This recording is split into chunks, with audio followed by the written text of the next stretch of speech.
Hello, hello. So, today we will be going through the rest of the first case and maybe starting the second case, depending on how long the first case is. So, last time we had the first case of Destinies, which involved an explosion in courtroom number 4. Apollo, who was injured in it, was found at the end just before it hit us with the to be continued. Lying on the floor, apparently dead. Maybe he is dead, maybe he's not, who knows? We'll find out this episode on what happened to him. Now, without further ado, I think we should start.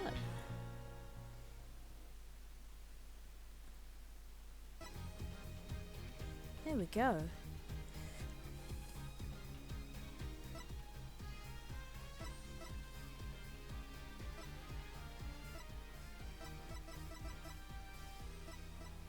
There we go. Cool.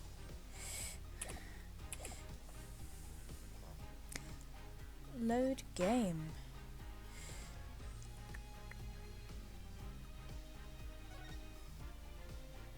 Let's go.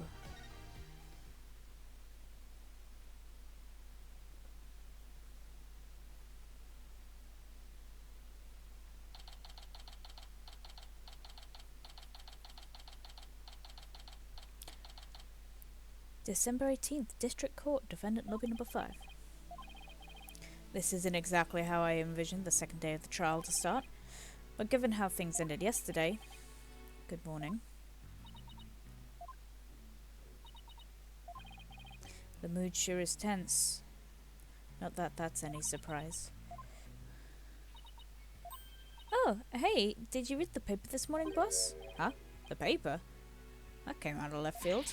You didn't read it, and you don't even know the big news. Somebody spotted an abominable snowman way up in the mountains. Tell me you know the difference between a paper and a tabloid, Athena. It might show up in the forest where you live, Junie, so you better watch out, okay?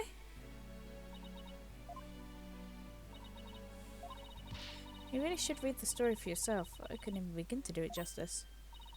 Justice? Oh no, God, she's triggered, huh?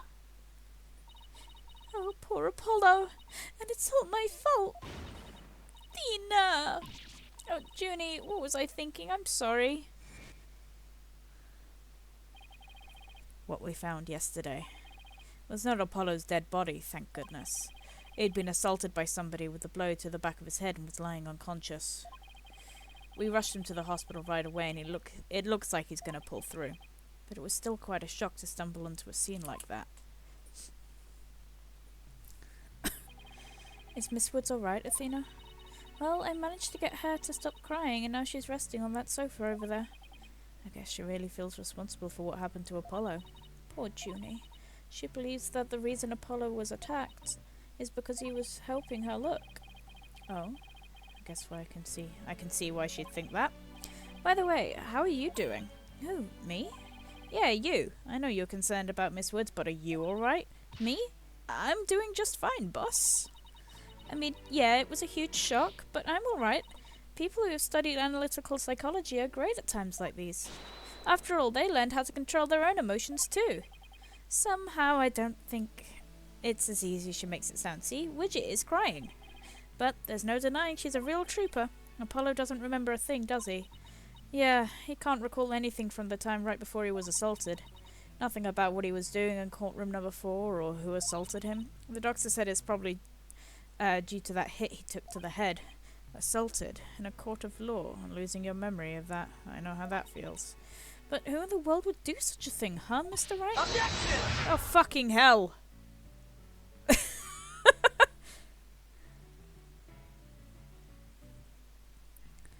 Exactly. Wow, Athena, read the blacklist next time.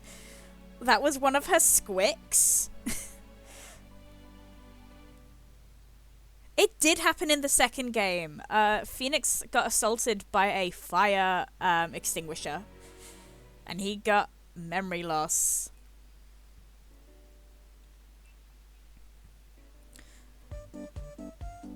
Thank you, Maxwell. Just wait until I get my hands on the coward who hurt our Apollo. Now, Athena. I thought you said you were in control of your emotions. Hi, Vinny. Let's just focus on helping Miss Woods, okay? But I admit, I'm just as upset as you. Okay, boss, you're right. Yes. Apollo's assailant can wait until after we clear Junie's name. That's the spirit. Now, let's see. I better check the court record once more before the trial starts.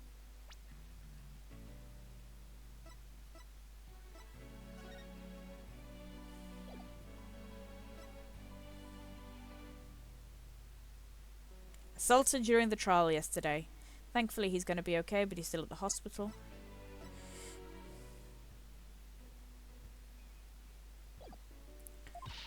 Earth to Mr. Wright. I'm ready whenever you are. Alright, let's get ready to rumble.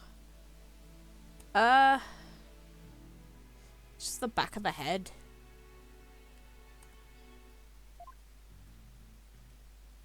You just clonked on the noggin. Don't worry, nothing that ever happens to Phoenix actually kills him. It's fine. With everything that happened with Apollo, I didn't have time for a proper investigation. I can't let that stop me, though. I have to get this right for Miss Woods' sake, and Apollo's too, before Apollo goes completely emo.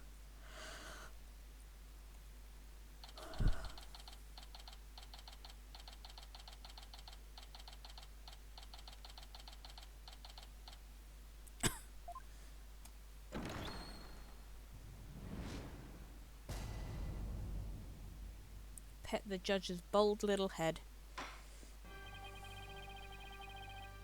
Because tonight will be the night that I will fall for you. Court will now reconvene for the trial of Juniper Woods. The prosecution is ready, Your Honor. Bitch. The defense is also ready, Your Honor.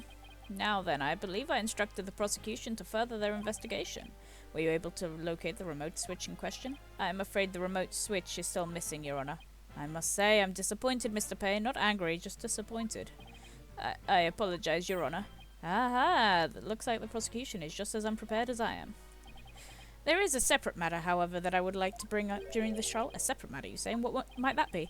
I assume you're already aware that another incident occurred during yesterday's trial. I'm speaking, of course, the assault on Mr. Justice in the ruins of courtroom number 4. Uh-oh. Why is he bringing that up? Yes, what a truly harrowing experience it must have been. Poor Mr. Justice. At the time of the attack, Mr. Justice was not alone. He was with the defendant, Miss Juniper Woods. He isn't going where I think he's going with this, is he? The prosecution wishes to indict Miss Woods on the charges of Mr. Justice's assault. Ooh. I'm so sorry. Godspeed, Bax. Order in the court. Mr. Payne, the incident under deliberation here in the court is the courtroom bombing. The assault on Mr. Justice has nothing to do with this trial. But I believe there is a connection between this case and Miss Justice's assault. Please take a moment to consider the facts. Both the events occurred... Yeah, you object, that man. Both the events occurred in courtroom number 4. This is the location in courtroom number 4 where the unconscious Mr. Justice was discovered. As you can see, it's quite close to where Detective Arm's body was found. That doesn't mean shit. The question is, why did the culprit feel the need to maliciously attack Mr. Justice? Why indeed? What do you believe to have been their motive, Mr. Payne? I believe Mr. Justice found something in the courtroom while Miss Woods was with him. Evidence that fingered her. Pardon? As the perpetrator of the bombing. You mean he found some incriminating evidence? Precisely, and so I surmise that the defendant picked up a piece of rubble and hit Mr. Justice on the back of the head in order to silence him. Objection! Because his head would be so shiny. I know some of the things in here. I mean, you have a Phoenix in the later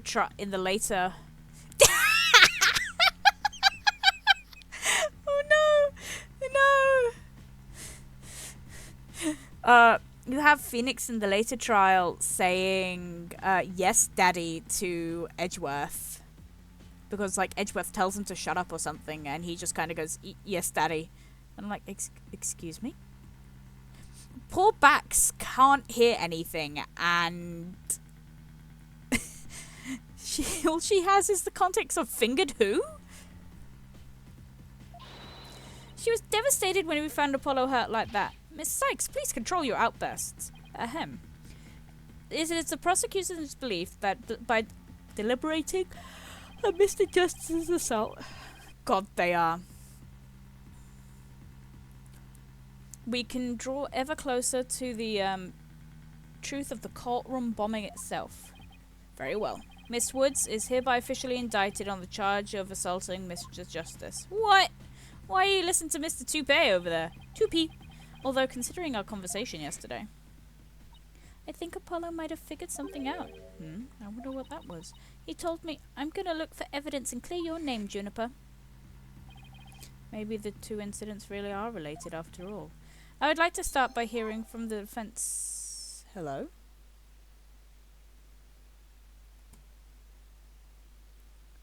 I don't know what that is, because I can't read it.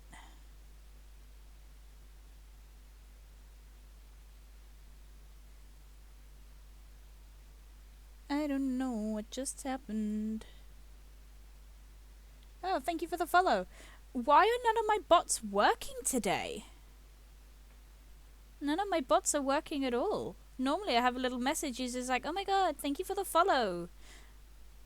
So, I deeply apologize. Let's see if I can fix this.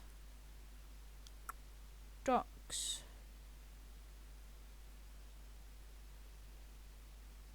Activity feed. Oh, why is it over there? Ah, Renku, thank you for the follow. Huh, maybe it just doesn't like me in particular. Wow.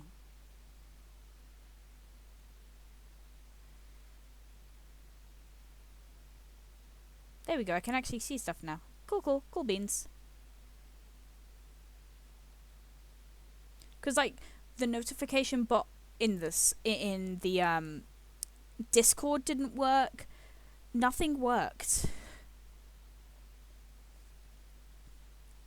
I would like to start by hearing it from the defendant herself. Very well. Bailiff, please bring Miss Woods to the witness stand.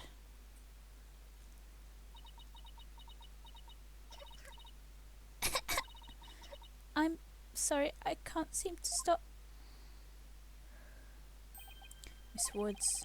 Guess she's still really upset about Apollo. Miss Woods, you went to the ruins of courtroom number 4 with Mr. Justice, did you not?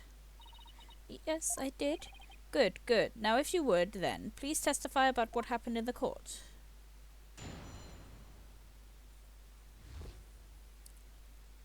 Alone with Apollo. During the trial yesterday, I was overcome by a fit of coughing. Apollo stayed with me and we went to the courtroom ruins together. But then I was called back to this courtroom to give testimony. Apollo insisted on staying behind in courtroom number 4. I swear I didn't attack Apollo. Why would I ever hurt such a kind person? So Mr. Justice stayed by your side whilst you were feeling unwell? What an admirable young man. I thought his loud voice was his only outstanding feature. He may look like a little imp at times, but Apollo can be really nice too. I hope she didn't hurt her wrist backhanding that one out. One has to wonder, why did Mr. Justice stay behind in the ruins? I think Apollo might have figured something out. Something? Of what? What something? Something to do with the courtroom bombing kind of something, I think. Oh, new evidence for the case, was it? That's a very big kind of something indeed.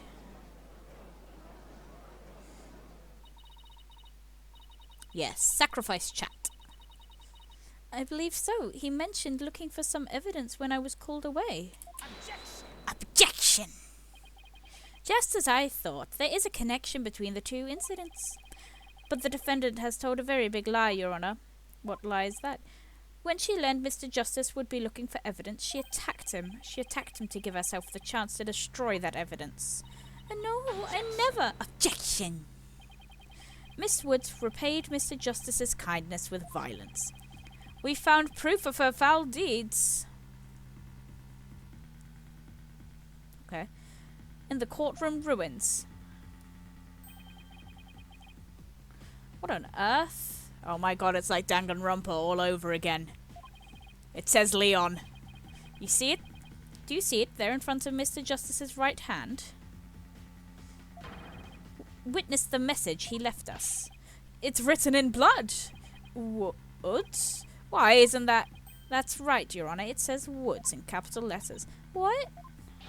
I submit that Mr. Justice left us with the name of his attacker before he fainted.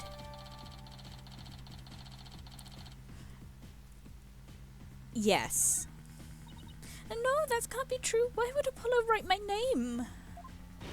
Mr. Wright, the nerve of him leaving that message. Why would he do this? Hey, don't take it out on me. I don't understand it any more than you do. When we discovered Apollo yesterday... Apollo! No. We didn't even have a chance to rush over to him. As soon as security heard Athena's scream, they ran in and cordoned off the area. After that, they were in courtroom number 4 with Apollo the whole time. We couldn't investigate anything ourselves. We had to leave everything to the police. Still, I never thought they would find bloody writing there. Now please, cross-examination. I don't know what I'm doing. Alone with Apollo.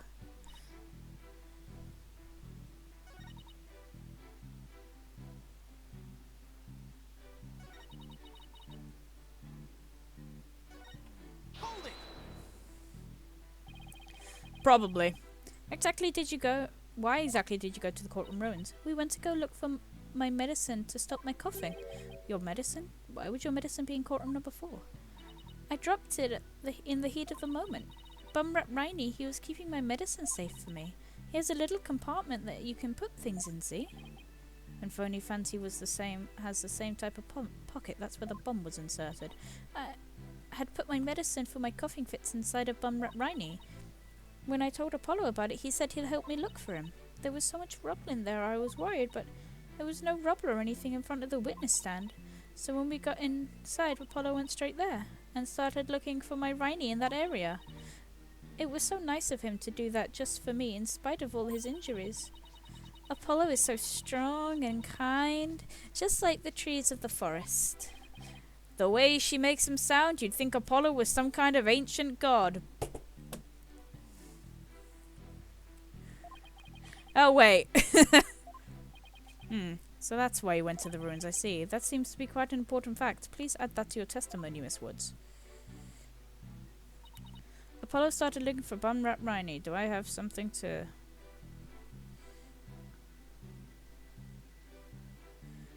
because Apollo is blind, which is really funny because he has like his entire like ability is focused on his eyes. He's emotionally blind.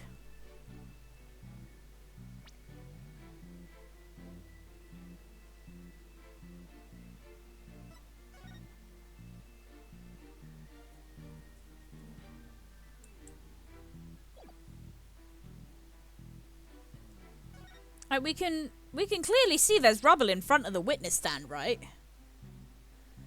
Like, I'm not blind. There's rubble there, there's rubble there, there's rubble here.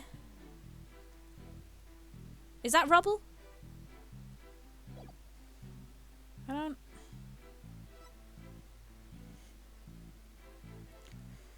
I don't trust myself. I'm gonna press again. Hold it. What? The area around the witness stand. Are you sure about that? I'm sorry, did I say something wrong? No, of course not. I was just testing my hearing. Must not upset her. Must not upset her.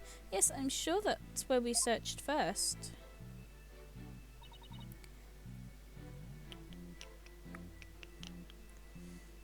Hold it! That was when you were called back to... Oh, okay. Yes, the bailiff came to courtroom number 4 and brought me back to this courtroom. And what about Mr. Justice? Did you come with you or stay behind? Apollo insisted on staying behind and searching courtroom number 4. I better not ask her about Apollo. I know.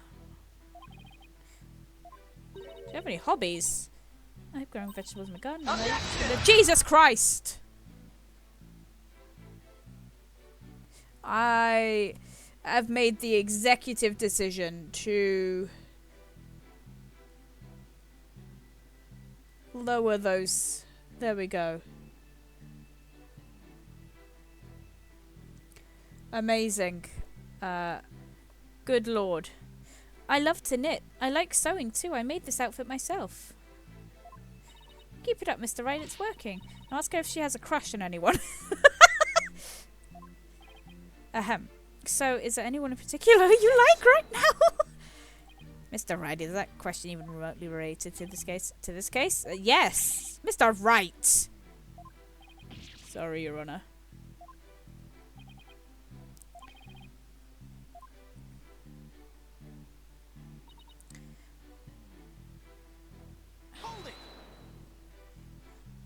So, you think Mr. Justice is kind? Yes, very kind. He rescued me. He's like the sun, strong and warm. He makes me feel strong too. The only adjective I associate with the sun are sweltering and oppressive. But Apollo got hurt and it's all my fault. Junie, Apollo's gonna be fine. He's just like the sun, right? Well, the sun doesn't just drop out of the sky. You really think he'll be fine? But the sun does go down at night. Then that means Apollo could— No! Mr. Payne, I do not think very much of men who make young ladies cry. Yeah. So Apollo was trying to help Juniper. Who knew Apollo could be such a sweetheart? It must have been pretty hard on him too, with all that rubble everywhere. Now that I think about it. Okay, it is.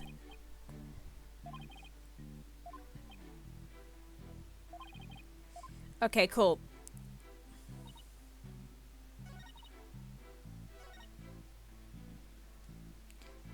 Present. We were right, chat, the first time. So he started his search with the witness stand, you say?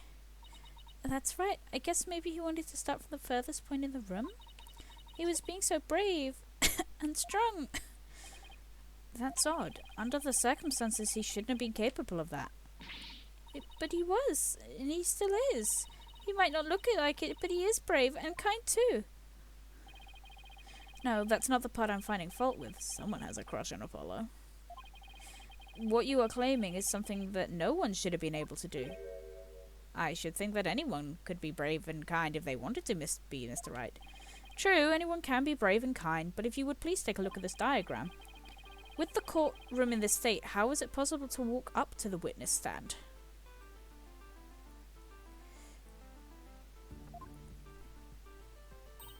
Oh! I see your point. The rubble blocks off the access around the witness stand. Does such a tiny inconsistency even matter? Perhaps the witness simply is misremembering it. Great, now I'm not so sure it matters. A real man doesn't make a mountain out of a molehill, you know.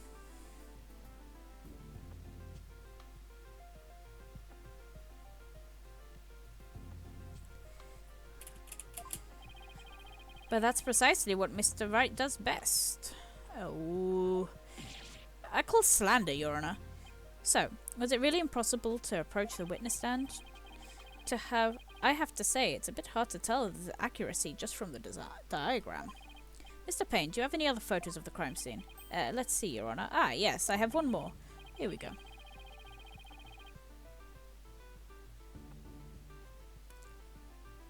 Here it is, a more pulled back version of the— See, it's cut off slightly.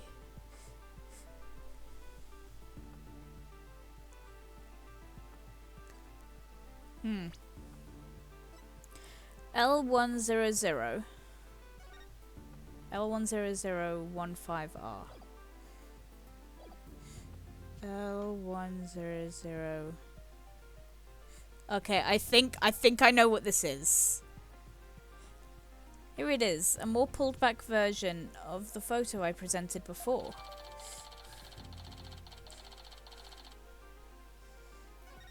Objection! Backs! Oh, what is that hunk of metal on wheels? I'm gonna have to fucking turn off the sound alerts. They're too loud.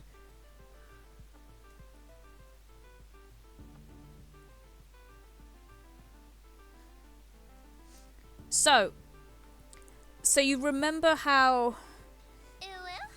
Oh, they still play, that's fine. What sound alerts have I turned off then?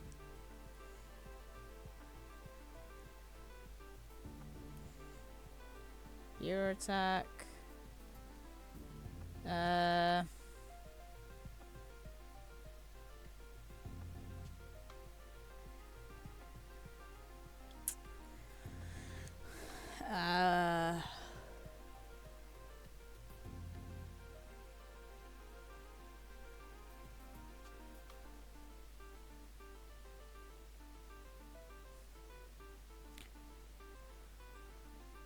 Okay. So, anyway. So you see how this says woods, right?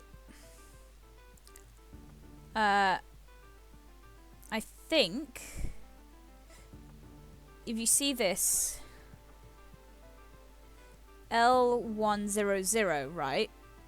L1001. And then we go here. L1001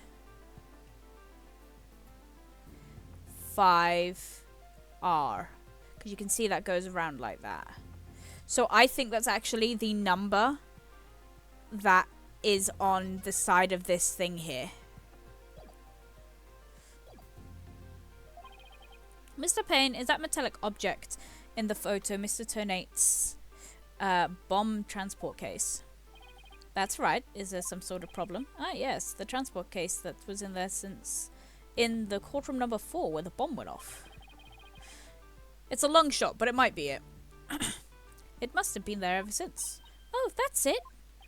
Miss Woods, have you remembered something? Yes, I just realised its position. It's different from before. Its position? The position of what? The position of that big metal thing. The bomb transport case? Yes. When Apollo and I were in there, it was in a different place. Where the case is in the photo was open space, so it's easy to search the stand. I see. So what was the transport case when you and Mr. Justice saw it? As I recall, I think it was more to the right? To the right? That means, in that case, the case was over there at the time of Apollo's attack? It was over here. Who cares where the transport case was when? What difference does it make? It has nothing. Oh, okay. I have been spilling. But you're watching without audio. Where the transport case has everything to do with this discussion. In fact, it's so important that it's enough to turn the prosecution's argument on its ear. What?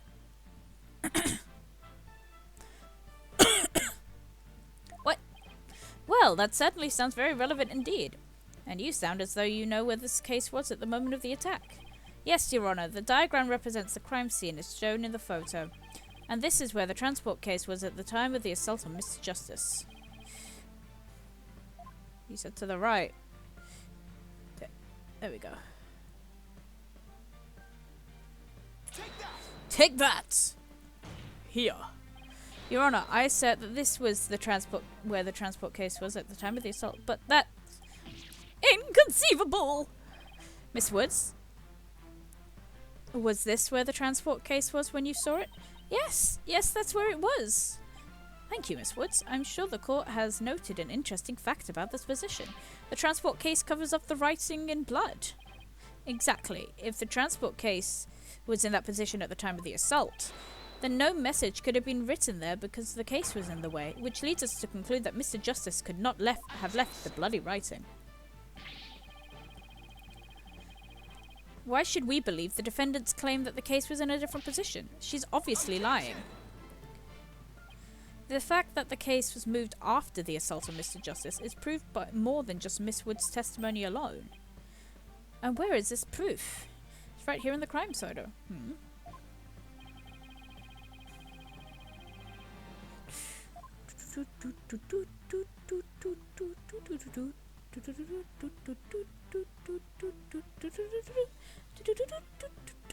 Take that! Please take a look at the mark that runs over Mr. Justice's bandage here. I see it, but what is it? It's a mark made by one of the casters from the transport case. One of the wheels. As the case was moved, it ran over his bandages. In other words, the transport case was originally to the right of Mr. Justice.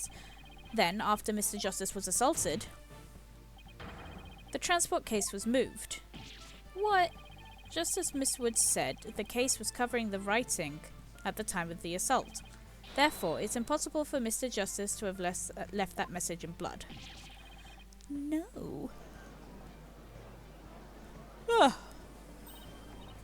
You did it, boss. That was a real nail biter, but you pulled it off.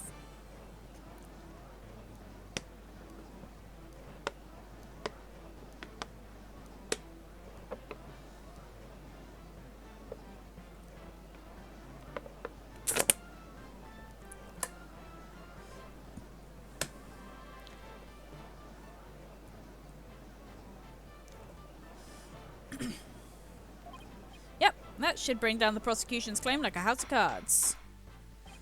Order in the court.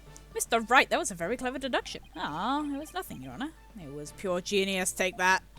Boss, I'm sensing a definite smug and braggy vibe coming off you. I have just one question, Mr. Wright. Yes, Your Honor. If Mr. Justice didn't leave this message in blood, then who did? Huh? What? Oh. Well. Fuck. Looks like I should have taken the train through and through that last station. Oh. Should have taken that train of thought through to the last station. Well, I've heard a lot about this. So this is Mr. Wright's famous bluffing technique, is it? Ah, this feeling, it brings back memories of the old days.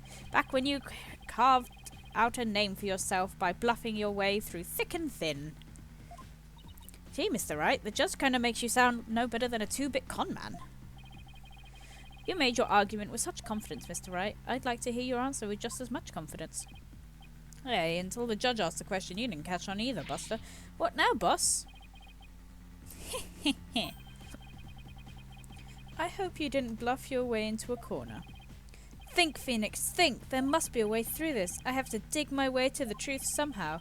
Who could have written that message in blood? Culprit.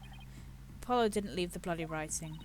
Maybe it was Apollo's attacker who wrote it and made it look like Apollo did it. That seems like the most reasonable explanation. But wait a minute, I just realised something, boss. What is it? Look at the amount of blood in the photo. It doesn't look like Apollo bled very much. I wonder if it's even possible to write out Woods with just this much. Hey, you're right. Good thing Apollo didn't lose that much blood. That might be a factor of why he survived the assault. But since there's so little blood, that pretty much rules out his attacker, huh? I guess so. But what if it wasn't his attacker? Who else could it have been? Who could have written somebody else?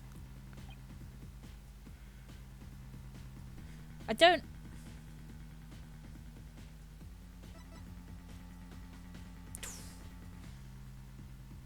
know. Wait. Take that! To be honest, I don't really have any actual proof of this. But I've come this far, there's no turning back now. Besides Apollo, there was one other person who shed blood at this crime scene. A person who shed blood? You don't mean. Oh, but I do. I believe it was Candace Arm who left this message behind in blood. What? What? Detective Arm? Are you sure you know what you're doing here? No, not really. Objection! What kind of ridiculous assertion is this? If you had said the attacker left the message to throw people off, it might have made sense. At first glance, that would seem to be the most reasonable explanation. However, Apollo didn't shed enough blood to write such an extensive message. Uh-oh. Ah, I see. Even the photo makes it clear there wasn't enough blood to write out all those letters. So what I think happened, right, is Candace Arm wrote the thing on the bomb case, the letters on the bomb case, and then the guy who bashed them both over the head came and made it look like Woods. And Mr. Justice did survive, but I suppose he didn't bleed very extensively in that case. But why would Detective Arm write the defendant's name? There's no connection between the two whatsoever. And I don't even know the lady who was killed. Yeah, I admit the investigation didn't turn up a connection between the victim and the defendant. They never even had a chance to meet each other. That's very true. Well then, let's see. Maybe the intended meaning of the message is not what it appears to be. The intended meaning? Not what it appears to be. Maybe the message was not intended to be Woods. Coming from you, that's a quite bold statement, Mr. Wright. You wish to assert that this bloody writing could have meant something else? Yes, Your Honor. For something I pulled out of a wormhole, could it turn out to be true? Objection! It clearly says Woods, as anyone can plainly see. What other meaning could it possibly have? Objection! Objection! But Candace Arm was a detective. Maybe Woods can mean something to the police. Like a police scanner code, for example. Objection! I turned that off! Why is it back on? Well, clearly that doesn't control the sound.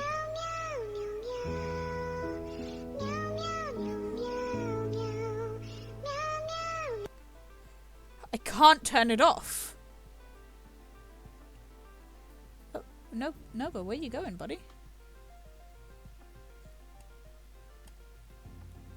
Nobah, buddy, come back. There we go. Sorry, Nobah tried to run away. I didn't think of that. Oh, shit, wrong screen. Heh. You may have tricked His Honor, but you'll never get the best of me. I have a thing for studying on the weekend. I swear to God. Alright, that's it. How am I turning that off? How am I making that quieter? I can't keep going it. My autism can't take it.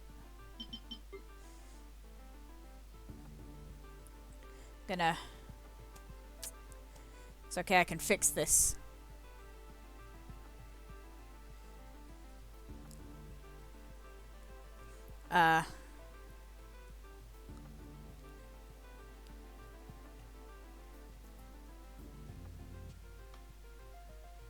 It's okay, I can go here, create a dashboard. I can go into extensions.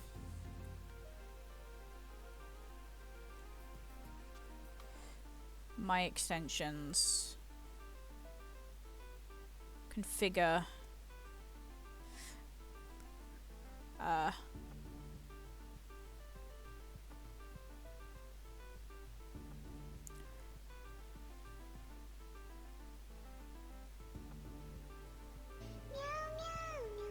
Objection!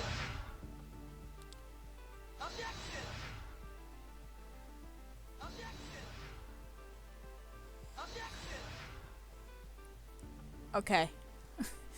Okay.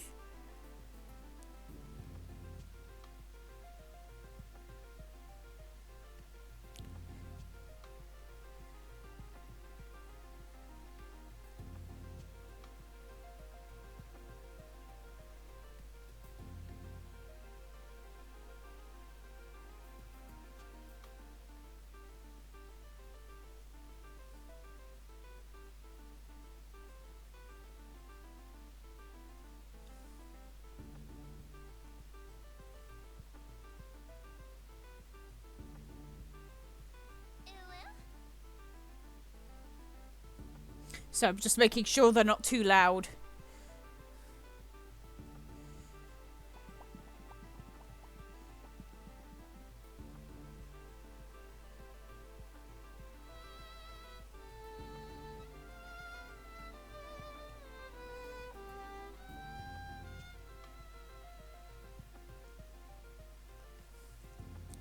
Okay,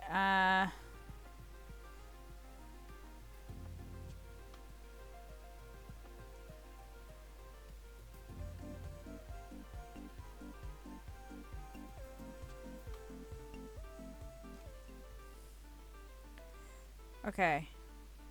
Okay, I think that's all of them. Oh no.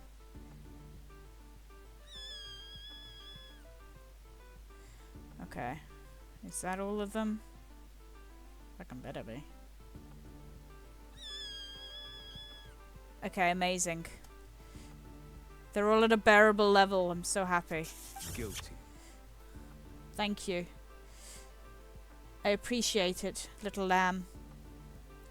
Alright, there we go. We're back. And I won't be deafened any longer. Very nice. And there's no such radio code.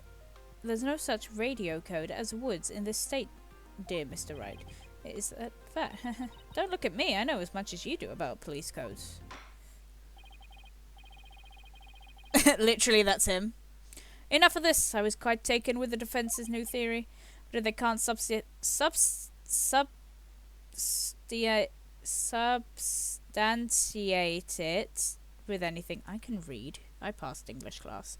Then I must end things here. No, please wait, Your Honour.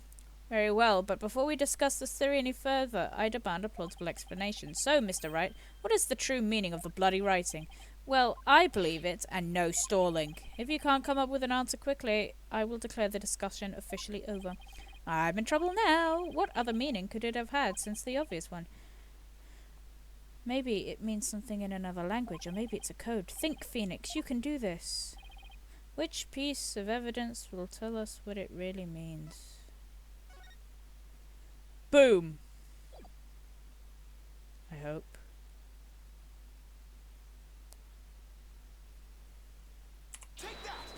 Wha?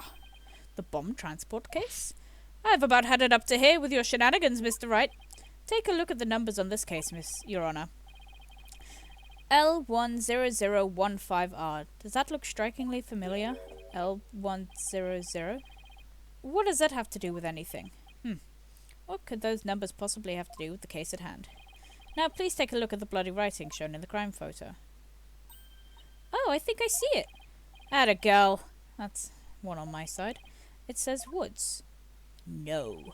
Or you could say it's a horse of a different colour, Phoenix, Your Honour. The first character isn't a W, it's actually an L and a 1, and the next two are zeros. Oh my goodness.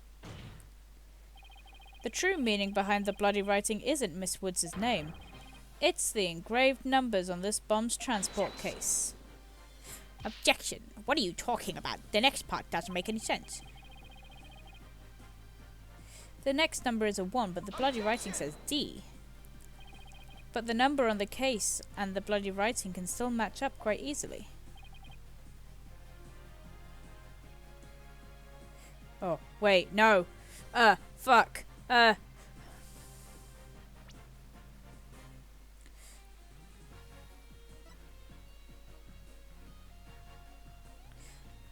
One.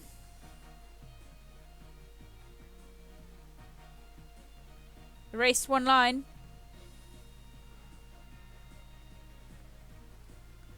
What? All you have to do is erase one line from the writing. Erase one line from where? Anywhere you like. No! Well, that was wrong. I was wrong! My perfect record! Well, one of them's gonna be right.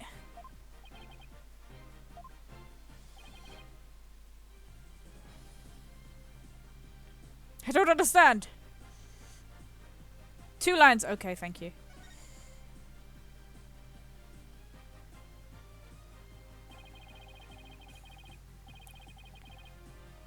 Oh, I thought they were just talking about the D in general. Please erase the third downstroke of the W and the curved part of the D. Well, would you look at that? L-I-O-O-I-S? No, Your Honour, it isn't meant to be read as a word. It's the number L10015, which, if you take away the final R, is the exact same number that's on the bomb transport case. Objection! Erase 2 lines and they match up, you say? Well, I can change anything to anything else by simply erasing 2 lines. What if we erase 2 lines from your name? Would you be happy as Mr. Wright? Well, would you, Mr. Wright? It's only right spelling is right. Okay, I'm doing pretty well here. I think I've drawn the right conclusion. Detective Arm's real message to us with the bomb transport case number. Your Honor, the 2 lines were added by the real culprit who intentionally mislead people. I cannot read today. What? The original message Detective Arm left behind was the transport case number, but whoever assaulted Apollo changed the message. If you're right, boss, then who do you suppose Detective Arm was trying to tell us? Good question. What does this number represent? Do you see this number here? That's my identification number. Candace Arm lost her life in the courtroom bombing. Her dying message could only have had one purpose. No. Yes. To tell us the name of the one responsible for the bombing.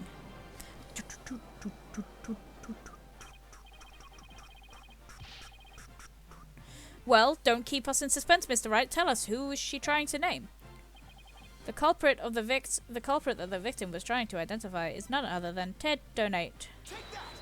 Ted Donate. The defense wishes to indict Mr. Ted Donate on the charges of the courtroom bombing. They never used to do this back in the earlier games. It was just, we think it was this guy. Never, we wish to indict. That's so fancy. Ted Donate? I mean, his name is Detonate, so I don't know what you guys were expecting. Apparently, disabling bombs aren't Ted Donate's only specialty, but somehow, the victim must have realized he was the bomber. You guys are gonna fucking flip when you find out what's in the fucking carrier case. So when she was caught in the blast, she left his bomb transport case number as her dying message. She used Mr. Tonate's own ID number to finger him. Stop saying finger him! For the crime. Objection! Why would anyone go out of their way to write an ID number? Wouldn't they simply write the person's name? He's got a good point there. What do you have to say to that, Mr. Wright? That only Detective Arm would know the answer to that. But allow me to offer a theory. Perhaps Detective Arm couldn't recall Ted Tonate's name in the heat of the moment. As I recall, this was the first meeting between the two. It's entirely possible they wouldn't have been familiar with each other. Or maybe using the ID number was a way to hide its true meaning from the real culprit, thus lowering the odds they would erase her bloody writing. Don't finger him! But no matter what the reason, the important thing is the meaning behind her message. The fact remains that she wrote Mr. Tonate's ID number. Now, just one moment here. There hasn't been any proof yet that this is indeed Detective Arm who wrote it. The bloody writing wasn't found during the investigation after the blast. If Detective Arm had left the message, it should have been found at that time. Naturally, Mr. Tonate hid it before anyone could discover it. And there's a simple explanation for how he was able to do so. What? Mr. Tonate?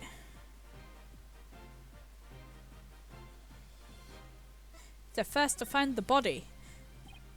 Mr. Tonate, the first person to discover the bloody writing was Mr. Tonate himself. I was the first one on the scene after the explosion. I went there to ensure safety, but ended up discovering a dead body. When Mr. Tonate saw that the victim had written his ID number, he used the bomb transport case to cover up the bloody writing as a stopgap measure. So that's why the message in blood was under the transport case. He didn't have enough time to try and scrub away the writing. If he didn't report the body right away, he would look suspicious. So those letters lived on to serve another function when Mr. Tonate used them in another incident. Oh, the assault on Mr. Justice. Exactly. Mr. Tonate hits upon a plan to use the bloody writing for his own purpose, so he didn't clean it away. Instead, he made it look like Mr. Justice wrote it, by adding 2 lines to the writing that Detective Arm left behind.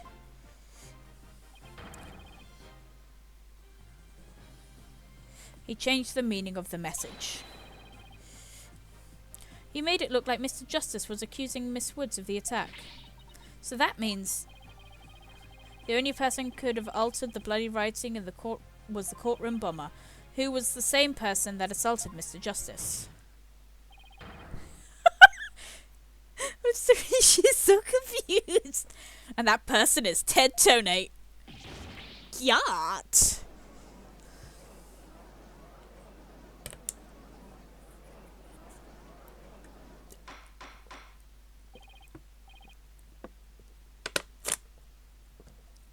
Order in the court. Order, I say. It looks like we will have to hear from the bomb specialist himself. Mr. Payne, please have Mr. Tonate take the witness stand. Yes, sure. That was great, Mr. Wright. Just doing what I do best, which is flying by the seat of my pants. Dismantling the case is yours. Do you think you can handle it? Oh, thank you. It's not loud anymore. I am sitting like a little... You know how like those stereotypical people sit when they're a really snobby prince? Very snobby prince and just slumped to the side. Hello, Bax.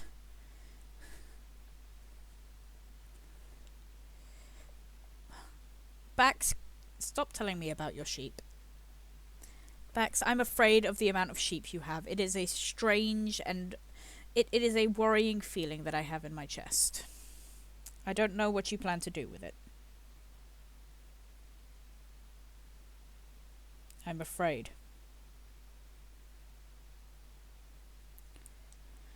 Oh my god, yeah, you could save 15k and I'll build you a house. If only I could do that in real life. I look forward to seeing you try.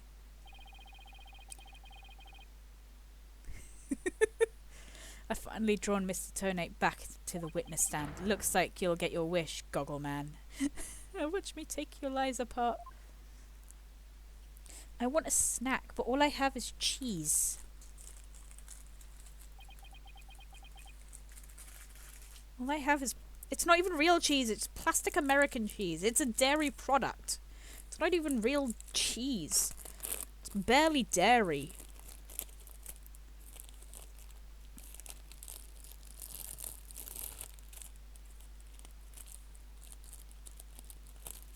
Just eating a slice of American Craft Singles.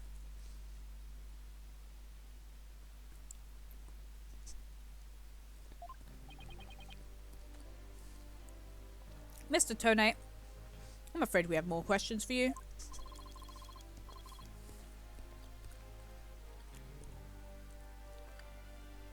I understand the situation, Your Honor. I was keeping a close eye on the proceedings from the gallery.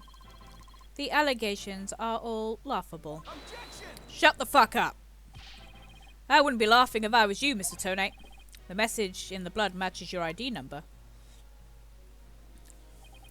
The same ID number is there that's on that bomb transport case. Such a far-fetched theory. No better than a tangled ball of wires.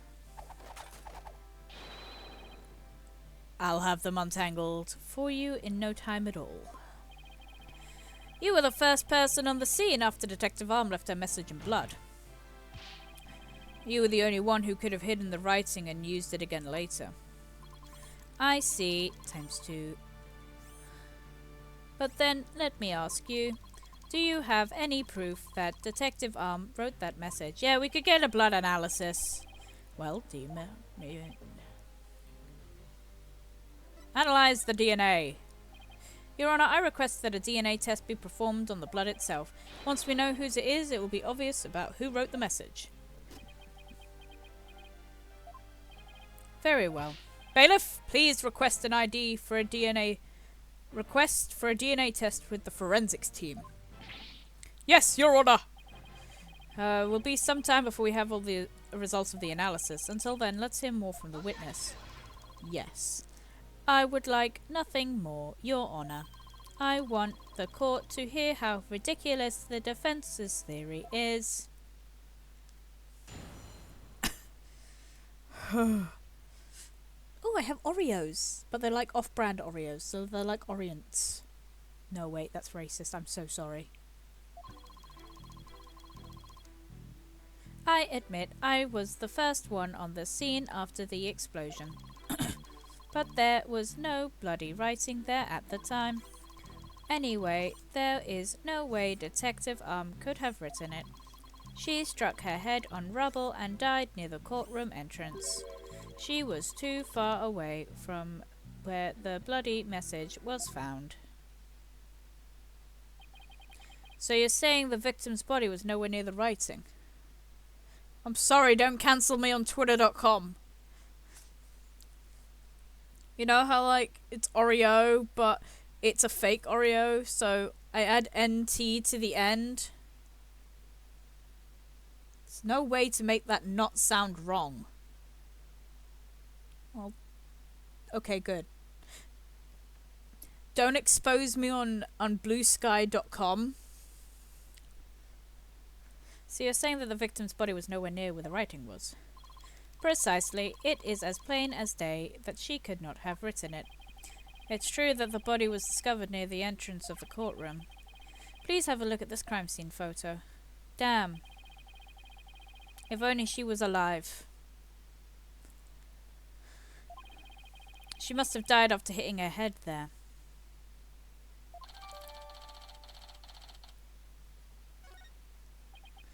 I see. Alright then, Mr. Wright. You may cross-examine the witness. Do you have what it takes to take my infallible testimony apart? Well, actually, before we go into this, let me actually him. So, we've been given this picture, right? So, evidently, you would assume she died by hitting her head on the corner of this rock here. Right? And she just kind of died, right?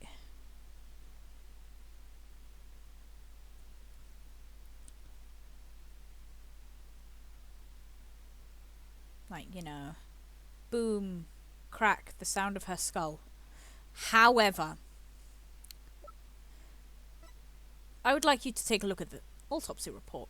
Cause of death, trauma to the back of the head, caused by an impact with a flat object. Flat object. Emphasis on flat object. This is not a flat object here. This is not a flat object at all. That is a corner. That's not blunt force trauma. But anyway.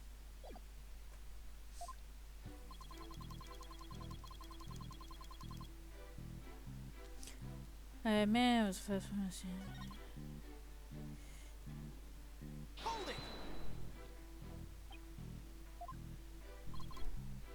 With these goggles, there is no way I could have missed something like that. I can see quite well with them. In fact, I can see every hair on your spiky head. Oh, you have a few greys, Mr. Wright. What? Poor Mr. Wright, you're always working so hard keeping our office together. Wait a minute, I don't have any grey hairs. Just kidding. Objection! Objection, fuck you. I object to the witness's attempt to prematurely give me grey hair. Mr. Tone, this court frowns upon untoward comments on a person's hair or lack thereof. I'm sensing a great wave of sorrow coming from the judge. My apologies, Your Honour. May I please continue the testimony? Anyway. Hold it! If she didn't write it, then who do you propose did? Mr. Justice, of course. Just before dying, he wrote the name... He did not die. He wrote the name of his attacker, Juniper Woods. A final message from your poor subordinate, poor Mr. Justice. Apollo isn't dead, guys. So how can you be sure it wasn't Detective Arm who wrote the message? It's very simple.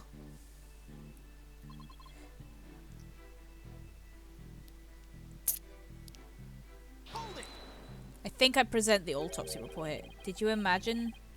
Do you imagine she was thrown back by the force of the blast?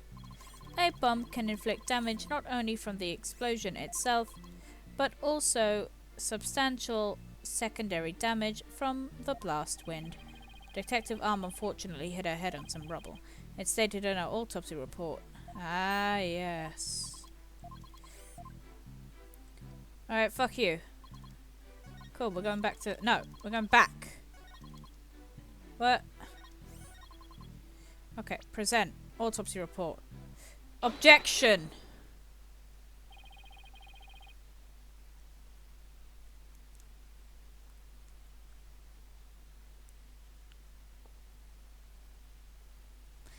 You're a terrible liar, Mr. Tonate.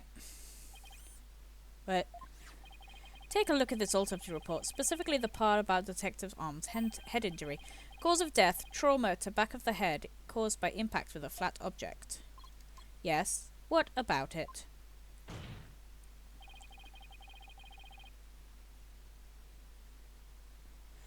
Now take a good look at the bloody piece of rubble. It's sharp and pointed. I can't repeat that. Hey, boss, you're right. It is pointy, just like with your hair. That is odd. What possibly could be the meaning of this contradiction? I believe this means the victim did not hit her head on this piece of rubble.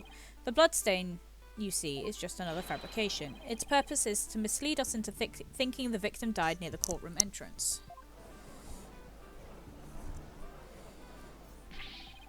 Are you claiming the culprit moved the victim's body? That's exactly what I'm claiming. The victim hit her head at some other location, most likely on the floor or some other flat surface. And this location is somewhere near where the bloody writing was found. In that case, she definitely could have written that message. Bailiff! Your Honor!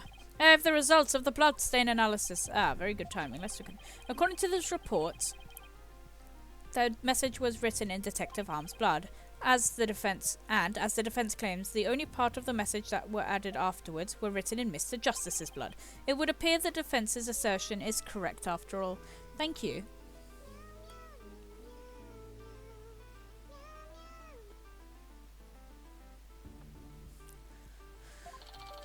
Bloody writing analysis added to the court records. Yes, you did it. You were right, boss. Now I have to drive it home. I'll have to take a good look at the bloody rally. Hello?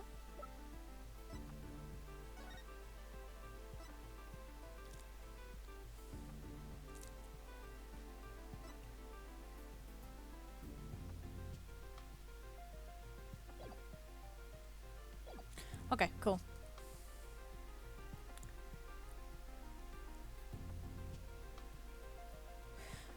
You are very smart, Kirby. You are a little bit too ahead of the game, though.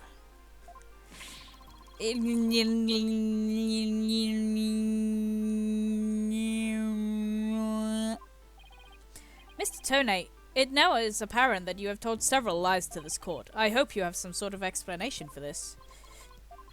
Fine, I will confess. You will? Why are you so calm? This time, I will tell the truth. The truth. You are. It is true that Detective Arm wrote my ID number. She very plainly wrote L100015R. I was shocked. But I did not detonate the bomb. Detective Arm must have mistaken me for the real bomber. Not wanting to be accused, I moved the body and covered the writing. My bad. I see, so it's your assertion that you merely moved the body, is that it? That is correct. I did not kill Detective Arm. Well, if that's all you did then. Wait a minute. That in of itself is a criminal act. Glad to see you finally crossed that finish line, Your Honor. Very well then. Your cross-examination, please, Mr. Wright. Yaha, shut up. It's true that the defense ID number. Hold it. Do, do, do, do, do, do. So you admit that you actually did see the bloody writing that Detective Arm left. My bad. I should have said so from the onset. And you are sure it was your ID number? I am sure it was definitely my ID number. That number was assigned exclusively to me by the police department. The number is assigned to my goggles as well. So those funky things were provided by the police department. Although these are special goggles, personalized by me personally. Speaking of personalized, these sunglasses were... but mine are custom made too. They're just specially created to be particularly dark and shiny. Speaking of special, my gavel is mahogany. It's custom made. It's specifically created to make a particularly loud and rough sounding sound. Wish I had something to brag about. Be all of that as it may, I just wish to confirm you saw the bloody writing clearly, and that it was your ID number. That is correct. My ID number was written in blood on the floor. She very plainly wrote that I was shocked. But I did not detonate the bomb. Hold it! Didn't you?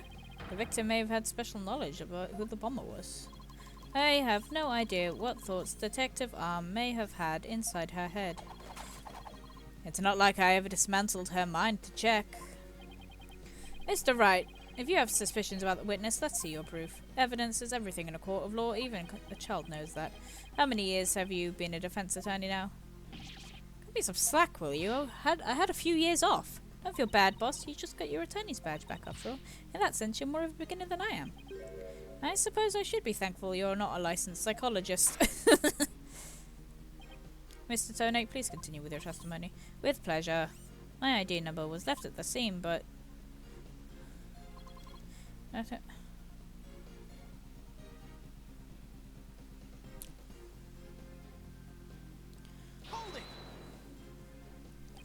By mistaken, do you mean you had nothing to do with the explosion?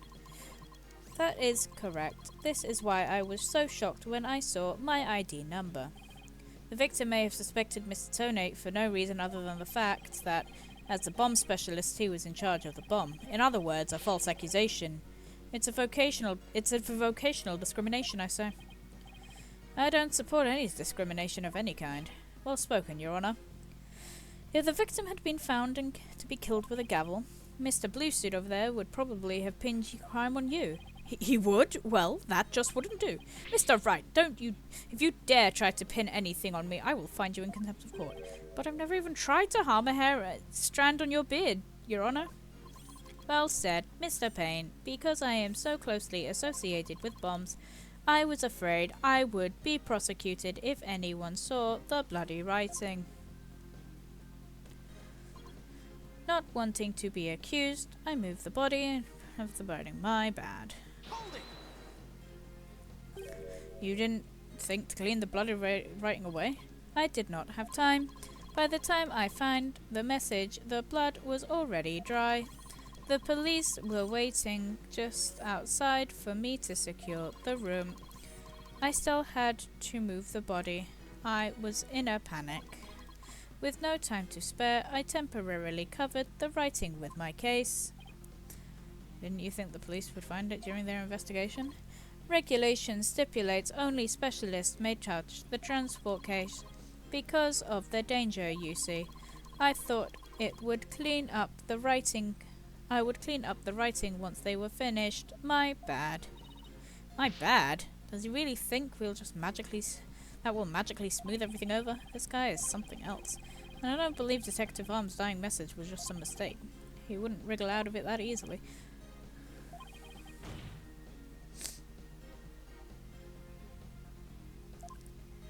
Alright, I'm gonna be frank with you guys. I don't know what the fucking contradiction is.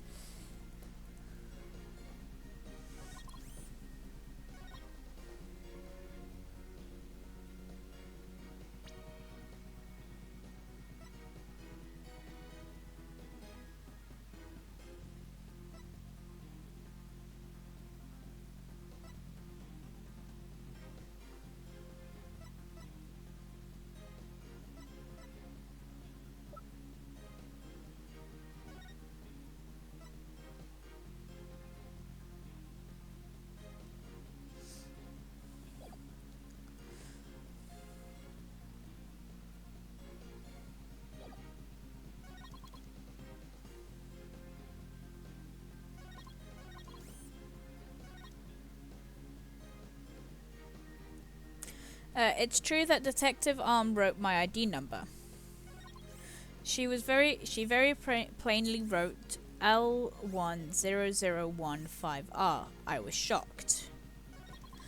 But I did not detonate the bomb. Detective Arm must have mistaken me for the real bomber. Not wanting to be accused, I moved the body and covered up the writing.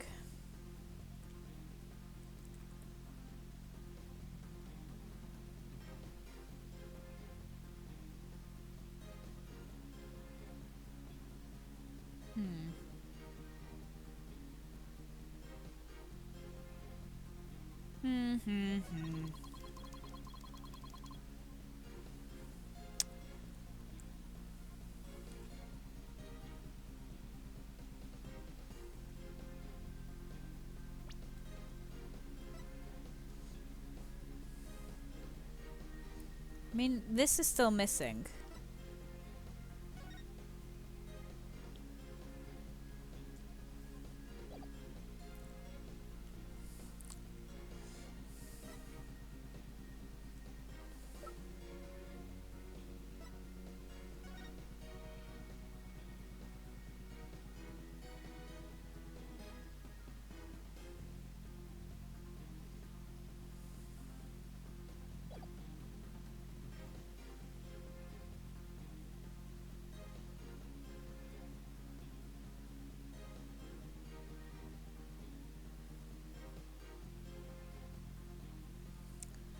I don't know. I'm not smart.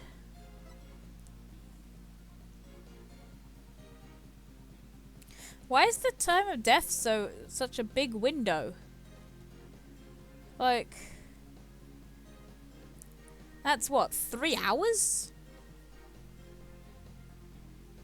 I mean, Objection! it's not what I wanted to do. Oh, I'm gonna kill myself.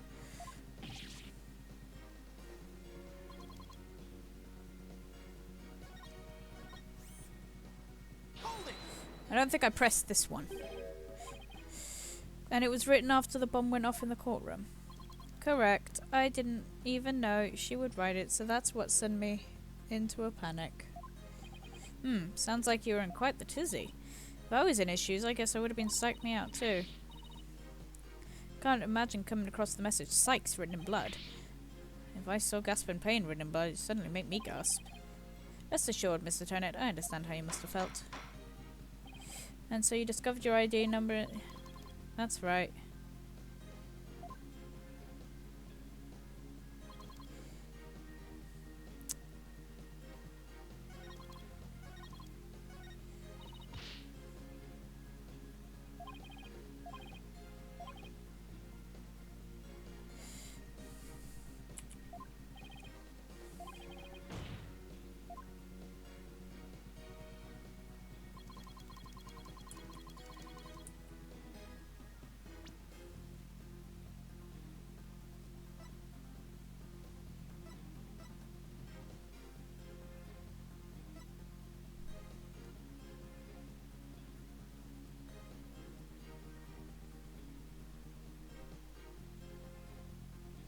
Okay, what is the key configuration?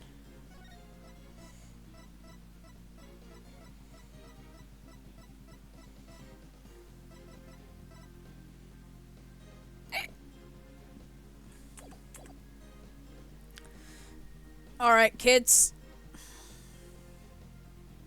Oh, this means...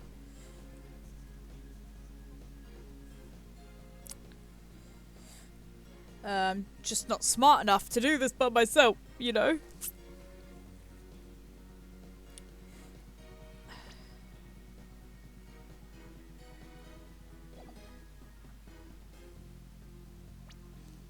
I don't know.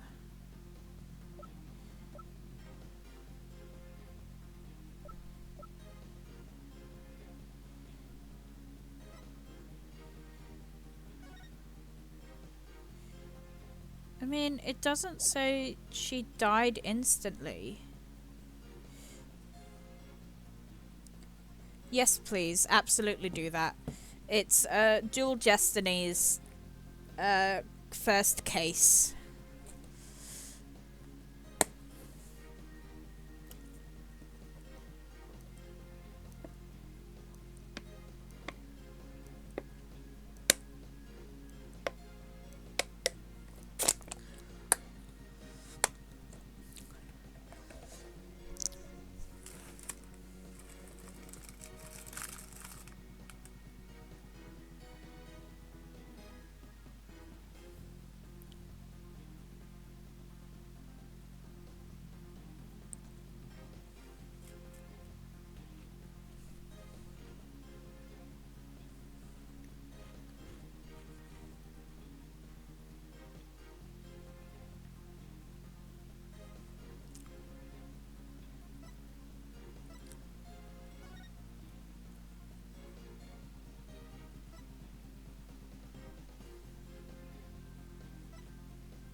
Oh, cool.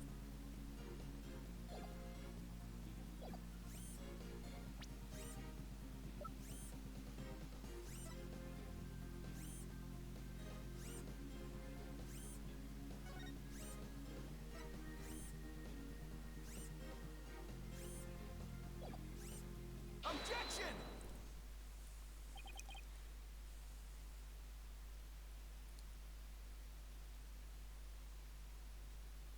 Oh, because the R wasn't there.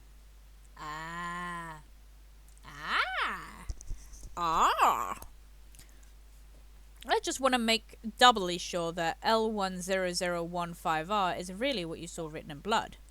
Yes, it very clearly said L10015R. But that's very odd, because that's not what I see. What on earth are you blabbering on about now? Wasn't it you who claimed that the bloody writing was his ID number in the first place? Take a good look at the photo in the bloody writing analysis. Now tell me, does it really look like it says L10015R? Oh. Eep. Something's missing, isn't it? And that something is the final R. The fuck?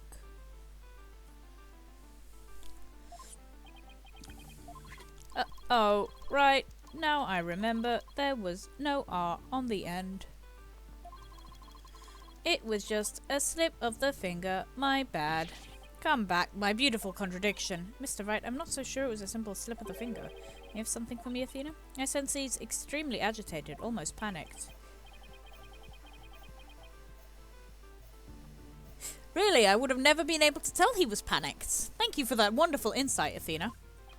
Well, Mr. Wright, it appears it's nothing more than a mere mistake. I don't know, did you really just make a typo? What about that R?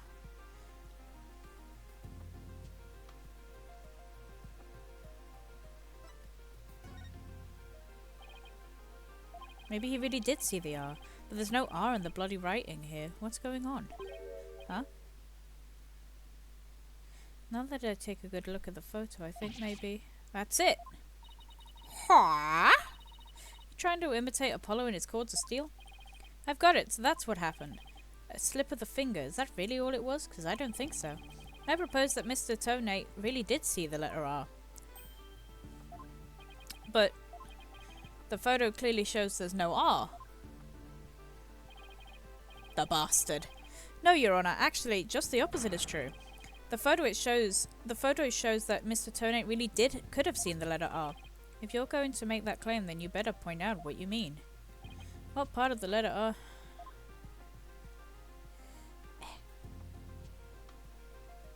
Take that! Please look here, to the right of the 5. Do you see a little bit of red? Oh, I see it, just to the edge, where the floor is broken up. That's the R that Mr. Tonate saw. It's very true the witness wears some very odd goggles, but that doesn't mean his eyesight is bad, nor his brain power. What part of that little smudge looks like an R to you? But what Mr. Tonate saw wasn't the little smudge. There was a whole and complete R written there, before the floor was damaged by the explosion. Oh, well, that is but... Huh? Before the explosion? Care to explain what you mean? Because you just proposed that everything happened in the exact opposite order. Yep, because that's the way it really went down. The timing of when the R was written turns about everything on this head. The message was written before the explosion. With the bloody message running off the edge of the damaged floor like that, we can only conclude that it was written before the explosion. But that's ridiculous. If that were true, it would overturn your own premise. That's right, it does. In fact, it turns everything upside down.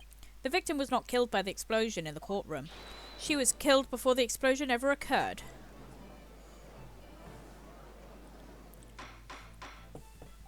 Order, order in the court. What kind of preposterous claim is that? Have you forgotten that the victim's body was found at the scene of the explosion? That's true, but consider this scenario. She was hit over the head and killed before the explosion, or even before the trial began. Her body was subsequently placed in the courtroom ruins after the bombing occurred. That way, it could be made to look like she was a victim of the blast. What? It sounds like we had better look into what the victim was doing before the trial. Mr. Payne, did anyone see Detective Arm before the trial? Let's see. According to police report, there it is. One person saw the victim before the trial. And that person was Ted Tonate. Wait, what?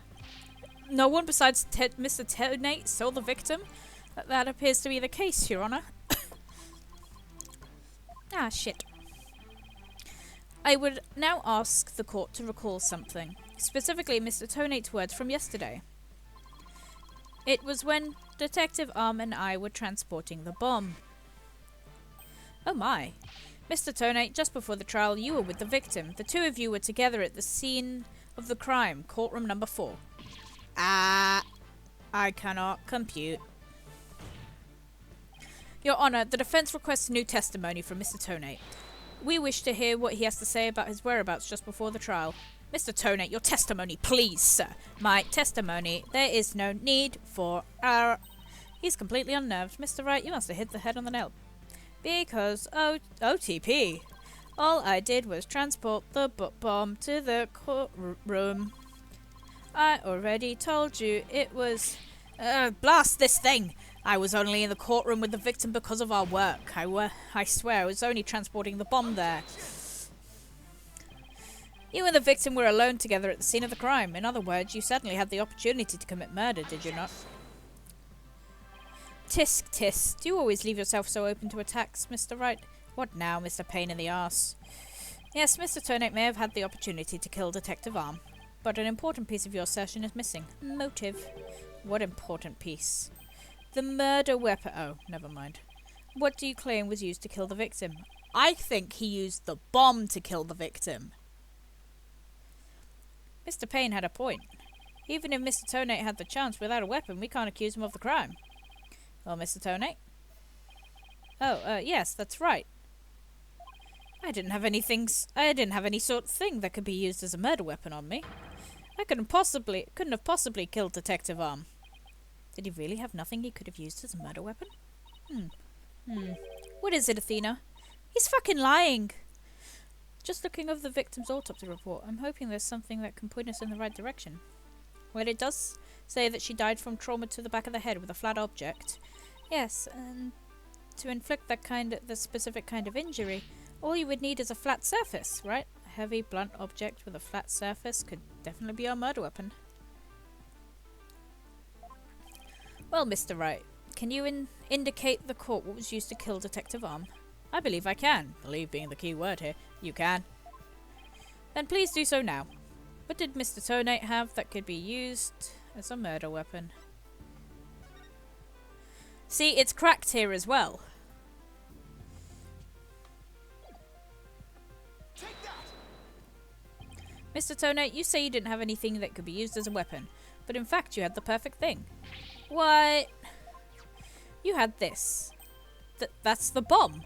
I thought you were trying to prove that the victim wasn't killed by the bomb blast. No, she was smacked over the head with the bomb. The bomb blast, no. But I believe Candace Arm was killed with this bomb. Because this is the blunt object that delivered the fatal blow to her head. Please recall the description of Detective Arm's head wound. Trauma to the back of the head caused with a flat object. We assume this injury was sustained when her head hit the floor. Bam! But the blow from any flat object, any flat side of this bomb would produce the exact same wound pattern. Gah.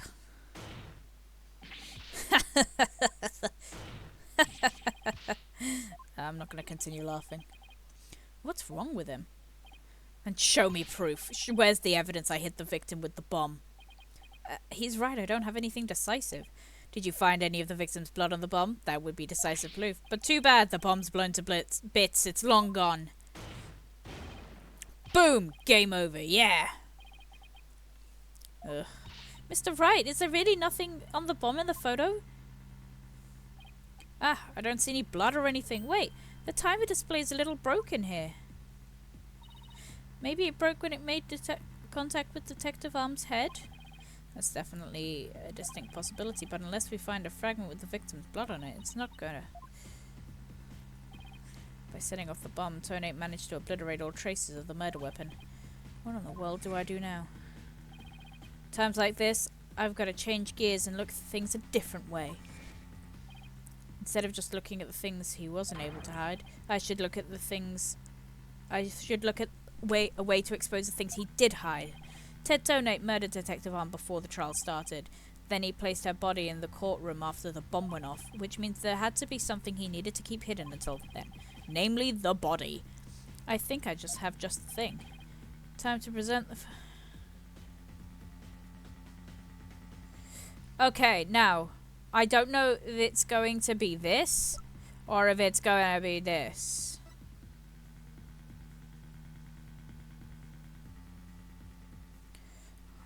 I'm gonna need some guidance here, Kirby. I'm a little bit bombing photo. Okay, thank you.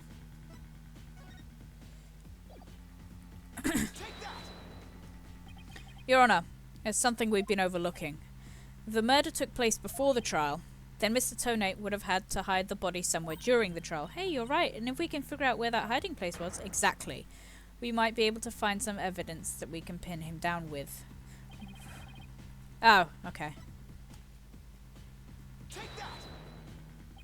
Wait, a box big enough for a body. A box that was in the courtroom the whole time.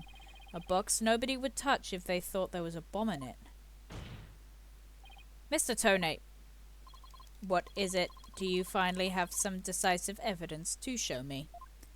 No, you're the one who's going to be showing it to me. Come again? You heard me. Now, show me what's inside that bomb transport case. What? Why? No, there's no need. I've got him now. Just before the trial, you killed the victim with a blunt object, and then you placed her body in the ruins of the courtroom after the bomb went off. Clearly, you were trying to make it look like she died in the explosion. But where was the body hidden during the trial? Oh, I hadn't thought of that. Of course you fucking hadn't. Anyway. The answer is right here. Inside the bomb made of thick alloy plating that can withstand any impact. No, that's completely false. If it's false, you should have no objection to showing us your transport case. So, let's open it up and take a look inside, shall we? Hold it! Boom. Let's not. Not if you value your life. What is he up to now? Ooh, it's getting serious.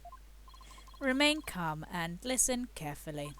This bomb will detonate in 5 minutes. What?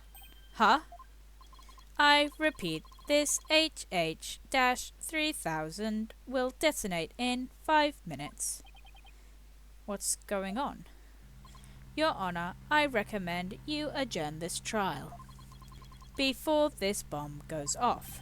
Mr. Tonate, are you threatening me? I am the only one who can disable this bomb.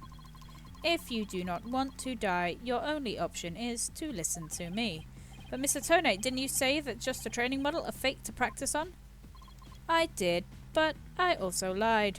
This is the real deal. This is the HH-3000.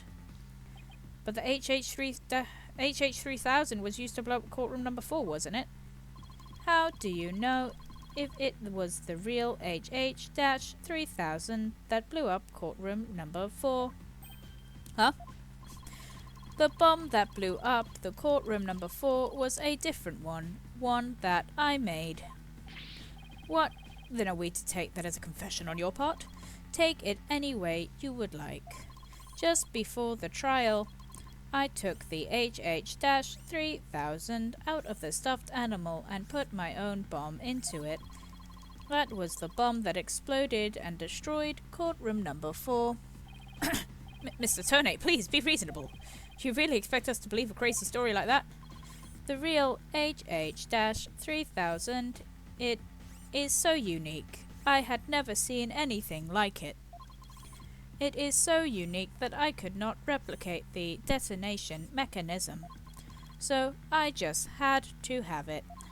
Besides, did anyone look inside the stuffed animal during the trial? Did anyone check to see if it really was the HH-3000 in there? I must confess, no one opened up the stuffed animal to check. So it really is a possibility that the bomb was switched out. No, not a possibility. A certainty. I did it. So he's had a real bomb with him this whole time. You had better get out of here while you can. You do not have much time. Order! Order in the court! I'm out of here! It's gonna blow! Run!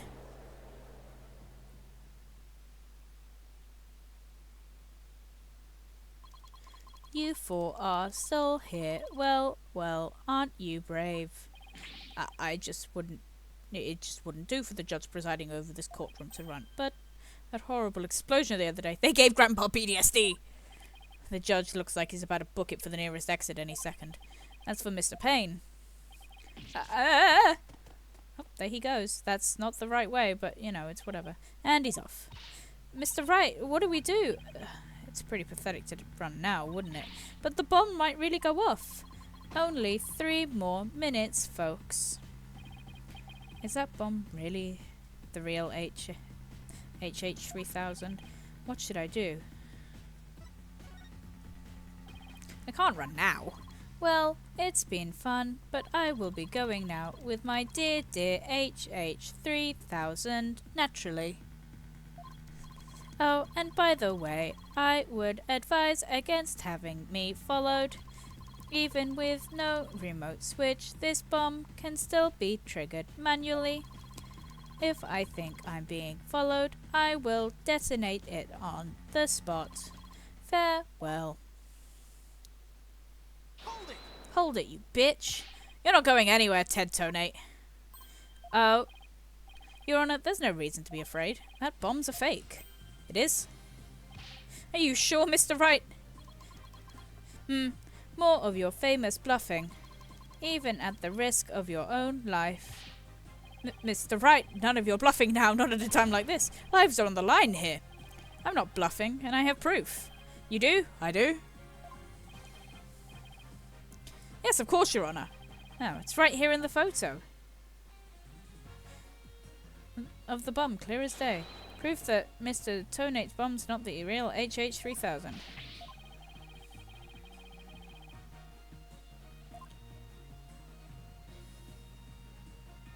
It's the cracked display case. Take that!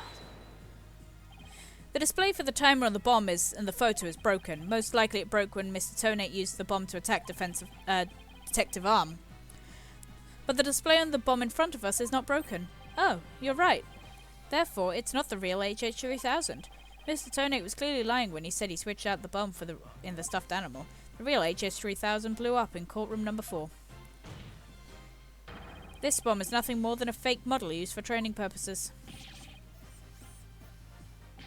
Fear not, Your Honor. I will examine the inside of the bomb transport case myself. Yes, please do that, Mr. Wright. No, no, stop! What is that? Is that a blood stain? Just as I expected. Your lies have all been blown to bits, Mr. Tonate. I'm confident a DNA analysis on this bloodstain will confirm that this is Detective Arm's blood, and that those results will conclusively prove that you murdered Detective Arm. How about it, Mr. Tonate? You think you can dismantle this decisive evidence? Dismantle it? You're too late. You missed your chance to run, and now you're out of time. This HH3000 is about to explode. Don't try to threaten us, Mr. Tonate. I've already proved that your bomb is fake. It's real. This bomb is the real thing, I tell you. It's real. He's fucking losing it. Mad bomber, party of one. There's no time left. It's going to blow. Also, this music is... Ooh. I have to disarm it. I have to take it apart. I can dismantle anything. I can take apart evidence. I can take apart bombs. I can dismantle it all.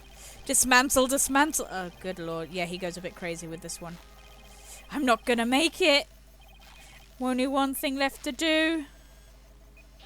Stop!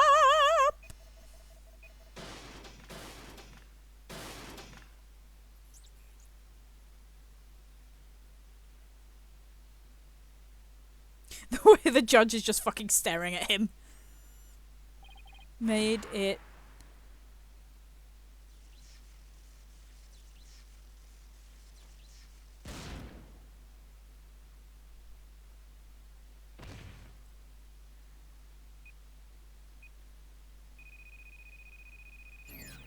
Game over.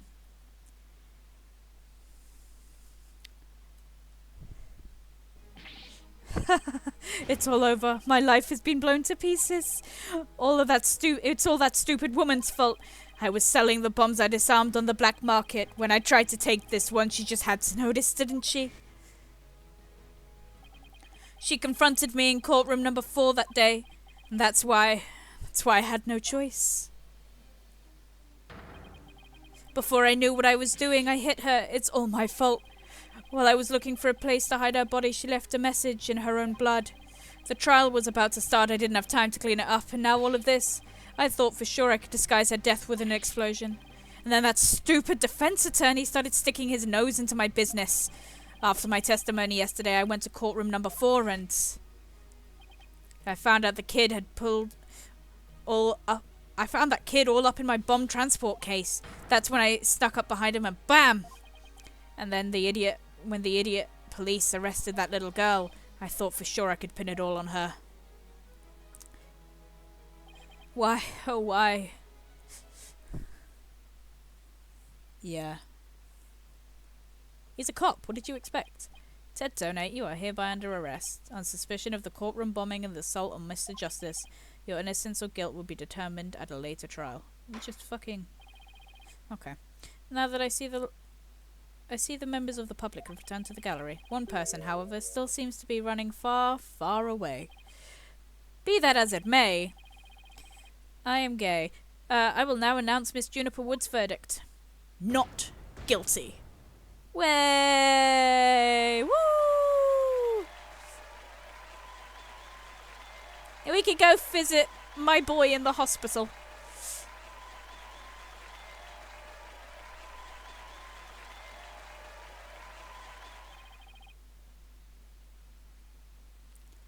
Court is adjourned. Yay! I think I can still do the second case. I don't have work tomorrow. I booked it off. So I think I'll treat myself to starting the second case. And we get to see my boy. We get to see one of the best cutscenes in Ace Attorney history. Ooh!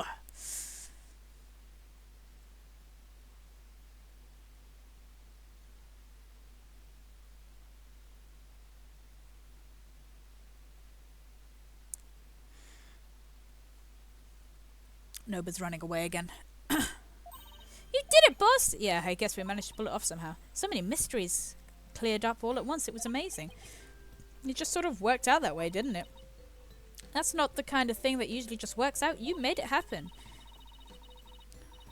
And the way that mean old prosecutor hightailed it out of here was great. Mr. Wright, Thena, thank you for everything you did for me. I'm so happy for you, Junie. Now you can go back home and rest. I hope the both of you will come and visit me sometime soon. That would be nice. Thank you for the invitation. I don't know, Mr. Wright. I'm not so sure you can make it all the way up to Junie's house. How high up do you live again, Junie? Around 3,000 feet, I think. What? That's not a forest, that's a mountain. But, you know, boss, there's something that still bothers me about the case. One little mystery we never got around to solving. Oh, that? Yeah, I was wondering about that too. Take that! The remote switch, right? Yeah. I wonder where it disappeared to. Maybe Mr. Tony just got rid of it somewhere. Yeah. It's a pretty big thing to leave unsolved, though. Well, let's leave that up to the police to find. For now, we should be celebrating our non-guilty verdict. I guess you're right. Hey, I know, Junie. Shall we go report the good news? You know, to that certain someone. Okay. Huh? Her grandmother? No, silly, to Apollo! Oh, right, to Apollo. Well, then why don't we go to the hospital together to see him? Hello, Vinny. Great idea. Bet he's bored out of his mind. Okay. Vinny. Hello. And so the courtroom bombing case came to a close.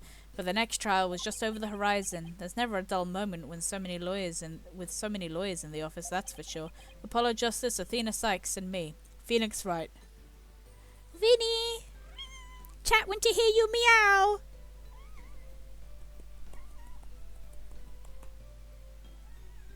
There we go.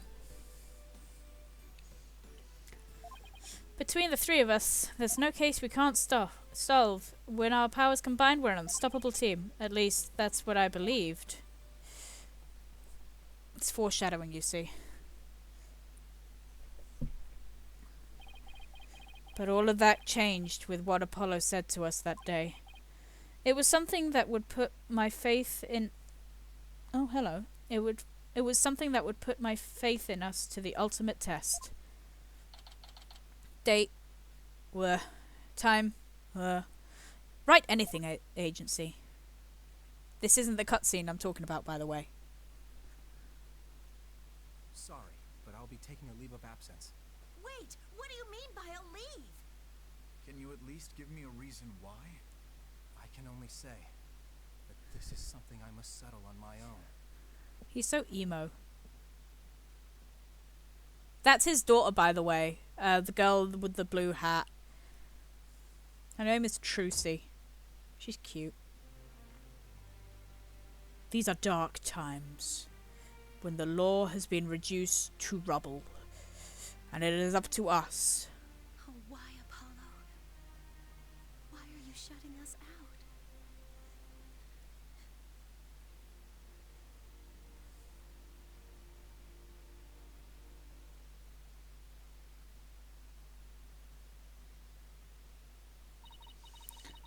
What happened to you, Apollo?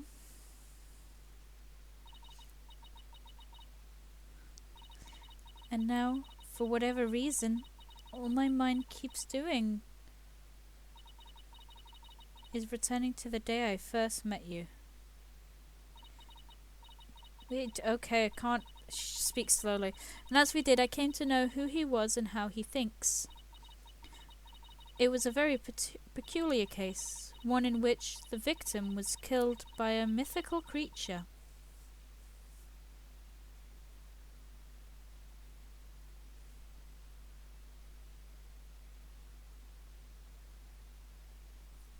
Yeah.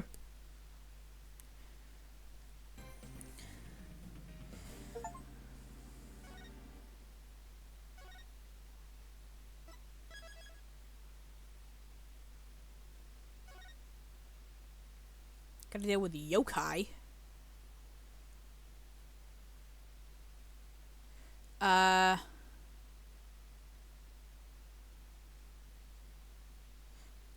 What's going on with this boy?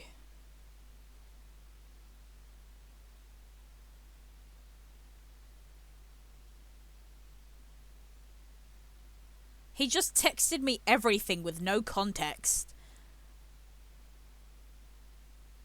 I don't know what he wants, and I don't know what he means.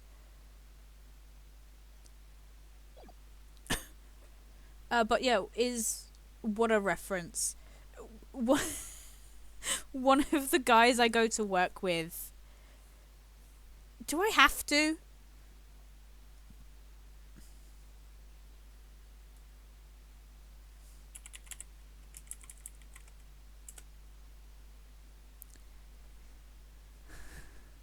Okay, I've asked him.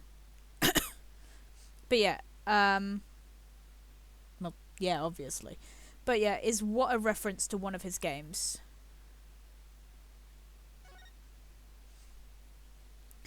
Episode 2, The Monstrous Turnabout. Ooh, cutscene again.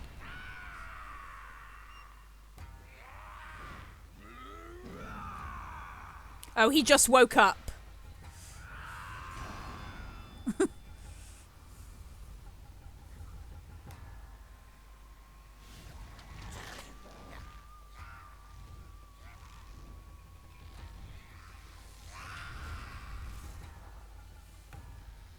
Long ago, the nine-tailed fox defeated the evil Tenmataro and sealed the fallen demon away. To this day, it is said that he slumbers even still within the forbidden chamber. I don't know, maybe.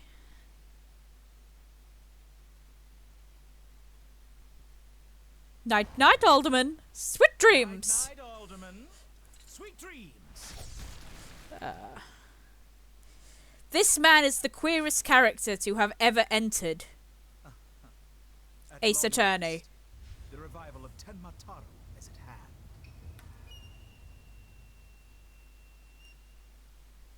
He is...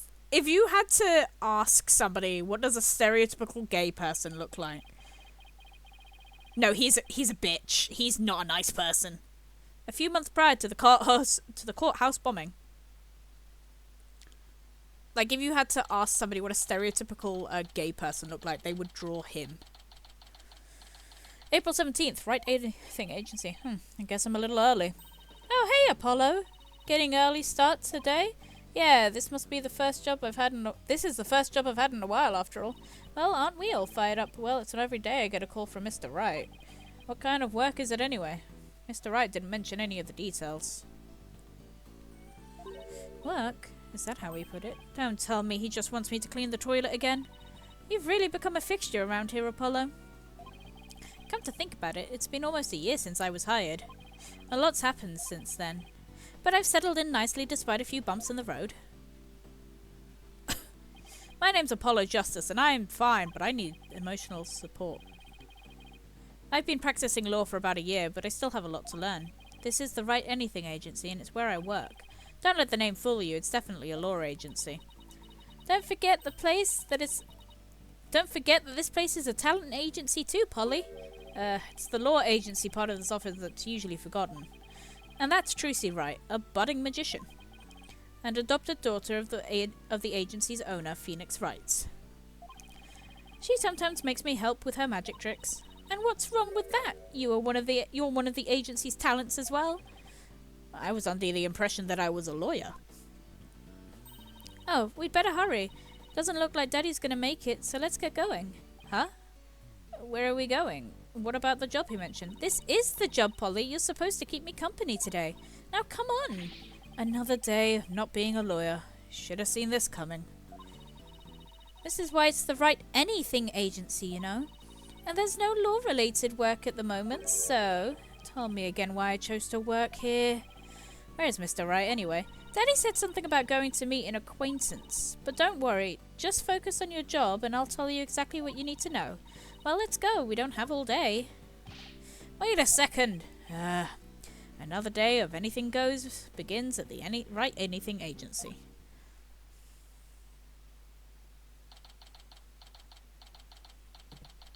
Ninetales Yokai Lane.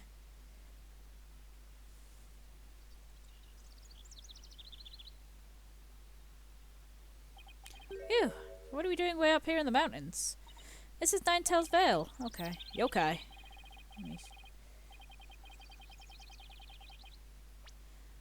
This is Ninetales Vale. Everyone's been talking about the yokai craze here. Yokai? Oh, you mean Japanese monsters? Pokemon. I guess that explains all these weird things. Speaking of, wasn't Ninetales Vale founded by Japanese immigrants? Yeah. They're holding a festival to boost tourism over at the Alderman's Manor. My friend who works there invited us. That's why we're here. In other words, I'm your chaperone because your dad was too busy. Daddy said it's those horns of yours. You'd make a great addition to their festival. I mean, you look just like a Japanese demon. Wasn't that so thoughtful of him, Polly? I could do without the thoughtfulness like that. Oh, it's almost time. Come on, Polly. The festival grounds are this way. Alright, I guess it's time to move.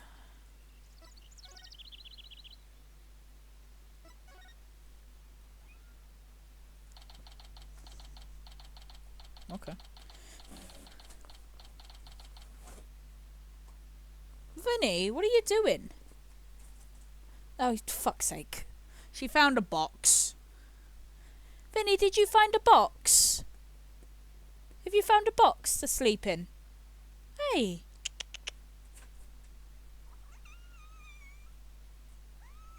Okay. Silly cat. I was like, damn, what's that sound? It's the sound of her jumping in a fucking Amazon box. April 17th. QB Manor. Garden. Wow, this place is really something. Definitely feels like a different world here. Trucy. Oh, right, it's her. Jinxie. And this is? My friend. Jinxie Tenma. She's the one who invited us. She just happens to be the maid here. 2 horns, a love of red. Are you a demon? Vinny!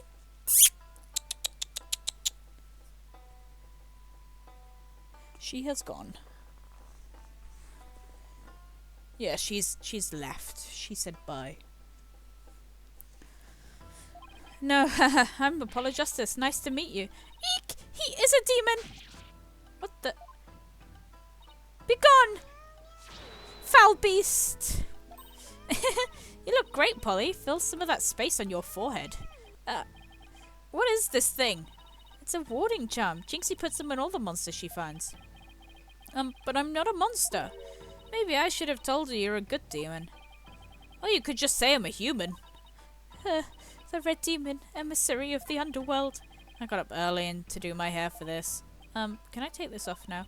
So you can eat me? I'm not going to eat you. Eek! Forgive me, oh terrible one! Tone down your cords of steel, Apollo. You're scaring her out of her wits. Don't worry, I'm already full. Please stay that way. Great, now I'm playing along too.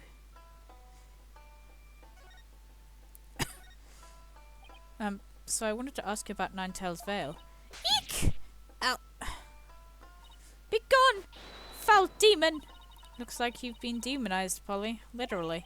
I'm starting to wonder if I really am a demon myself. Eek! Please don't eat me. I have food if you're hungry. This isn't working. We won't get anything out of her until we set the record straight. If only we had some way to prove you're not as scary as you look.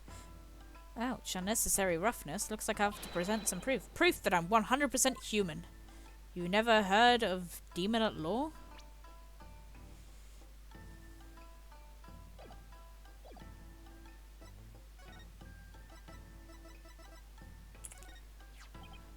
I wanted to show you this. Eek, what is it? It's my attorney's badge, you see? I'm not a demon, I'm a lawyer. Really? You're a lawyer? Phew. Maybe now she'll stop calling me a demon. Does it protect you from Enmadaio's judgment? Who's Enmadaio? I read somewhere that he's a demon lord who judges the dead for their sins. Uh-oh. Now I think she thinks you're a demon lawyer from hell, Polly. Can I go back to just being a normal demon? Please, please don't boil me in a scalding cauldron. I prefer a Turkish bath if possible. Turkish bath? Isn't that more sauna than bath? Don't worry, Jinxie. He's a good demon. He'll save you if you ever go astray. Eek, please, Mr. Demon Lawyer, sir, have mercy on my soul. I already told you. You leave that Enmadaio to me. Isn't that great, Jinxie? I'm no longer scared to cross into the afterlife. She's like, alright, I can die happy now. Well, someone told these two I'm human already?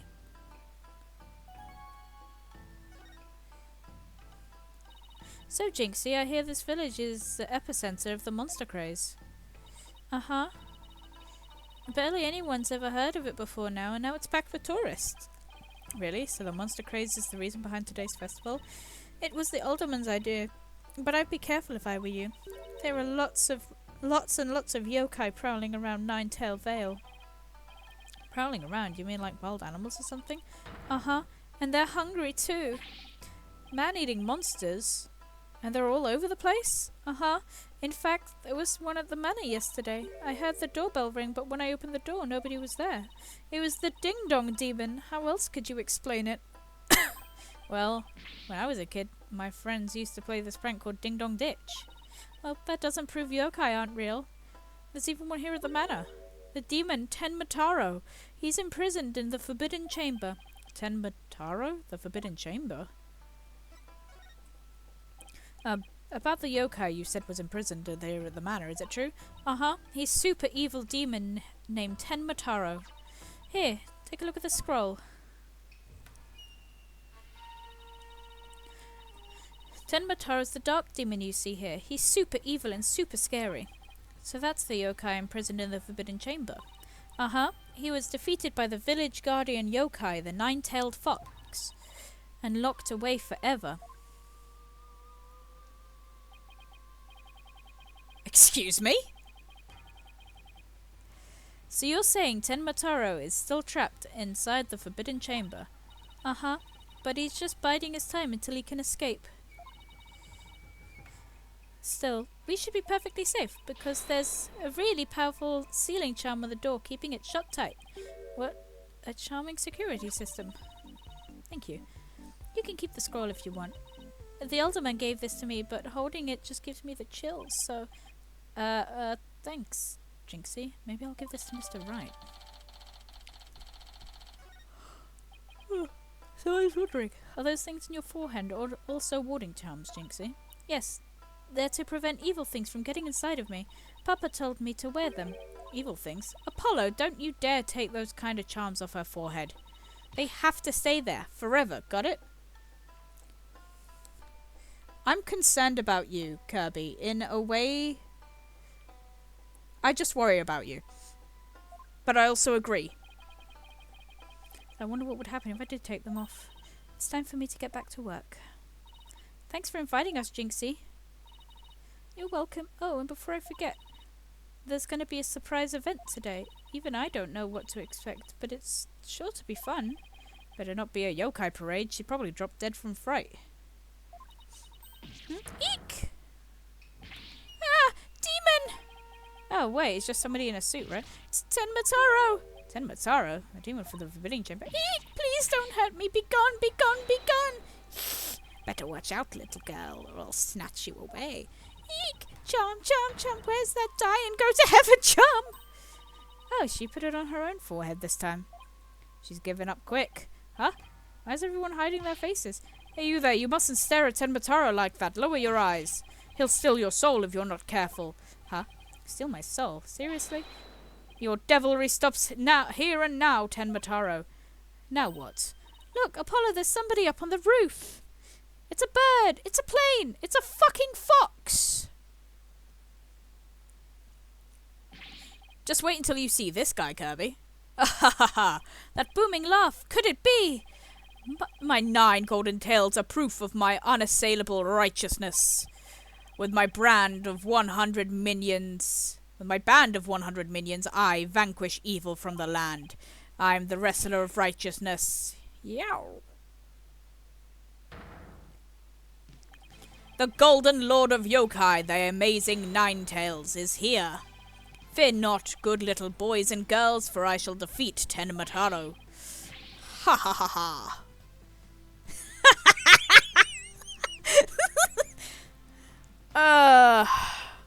What if I told you this was like a 60-something-year-old man? Fucking...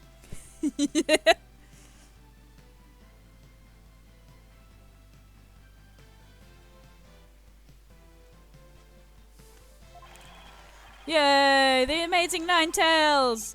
Up to your no-good tricks again, eh, Tenmataro? Well, not on my watch. Ah! He got the shit beaten out of him. Yeah, he looks really good for his age. Ha ha! Now there's nothing to fear now, my child. I have banished Tenmataro, and now you and your people can live in peace. Thank you, Mr. Amazing Ninetales, sir.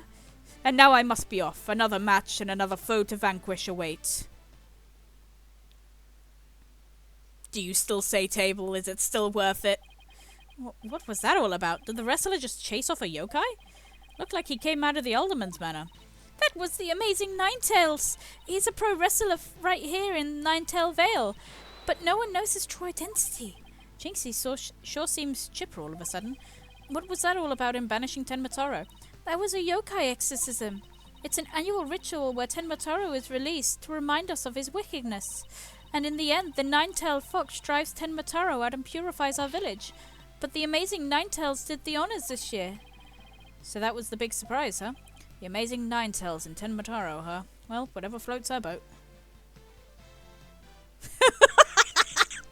Oh my god. Oh, would you look at the time? I'd better get back to work. Please excuse me. He'd be like, Hunter, I found someone for you.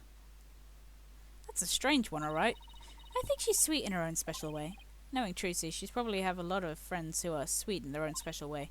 Well, we still have some time to kill. Might as well see the rest of Ninetales Vale while we're here. Fun never stops, does it? Yes, that was amazing. QB Manor. Pardon. I think I bought nearly every yokai souvenir that was for sale. I know, because my wallet's running on empty. What's with the commotion over there, huh? Isn't it your friend Jinxie? Hope everything's okay. It's terrible! Calm down, Jinxie. Tell us what happened. The demon Tenmataro! He killed Alderman QB! What? Wait, killed as in dead? Yes, and Tenmataro did it. Tenmataro? You stay here whilst I go have a look. But please wait. Huh? Ah! It's a Tenmataro warding charm. It should protect you, but please be careful. The Alderman's in the Fox chamber at the top of the main staircase. Okay, got it. We're protected, guys.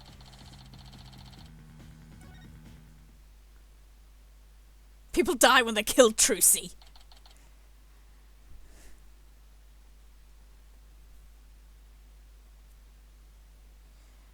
April 17th, QB Manor, Fox Chamber.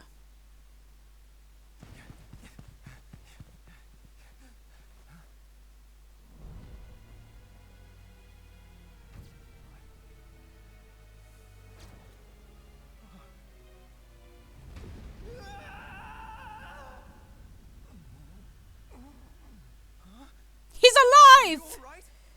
Who are you? Help! Someone call an ambulance!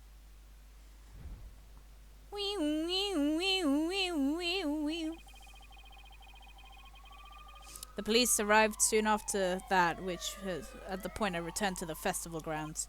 Apparently the man impaled by the spear was already dead, but there was one other person in there and he was immediately rushed to hospital. Yeah, go on.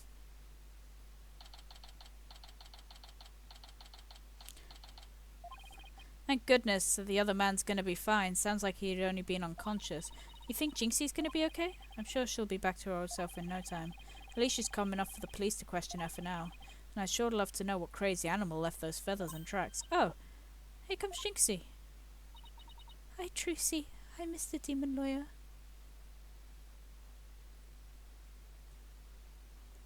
I believe, if I remember correctly, you would be correct, yes.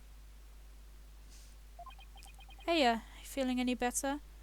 I was wondering if you were up to filling us in and what happened.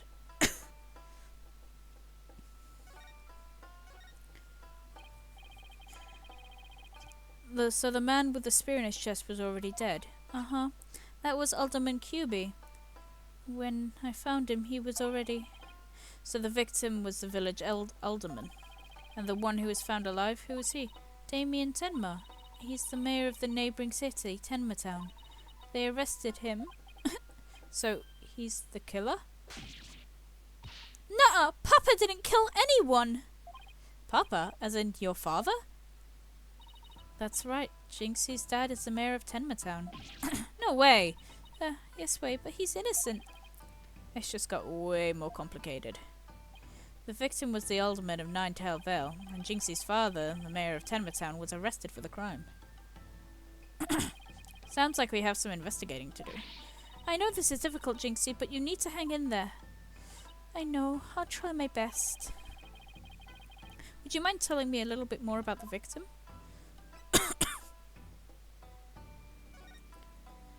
So the victim was the village alderman. What can you tell me about him? His name was Rex QB. They say his family has ties to the legendary Ninetail Fox. He was really kind and he always looked out for me. He was a former pro wrestler and even I heard he knew the amazing Ninetails. Former pro wrestler, huh? That's something to keep in mind. With your father being the mayor and all, I guess you were originally from Tenma Town, huh? So then, why did you come to work here? It was to overcome your fears, right, Jinxie? Uh-huh. Plus, Mama was from Ninetail's Vale, though she's no longer with us. She loved these flowers. I always wanted to live where Ninetail flowers grew. Whoa, what a beautiful flower, and with exactly 9 petals, too. Looking at them gives me courage, even when I'm scared of yokai. Ninetail's flowers added to the court record. Jinxie gives me Bubbles vibes. Jinxie, when you first told us what happened, you said the killer was a demon.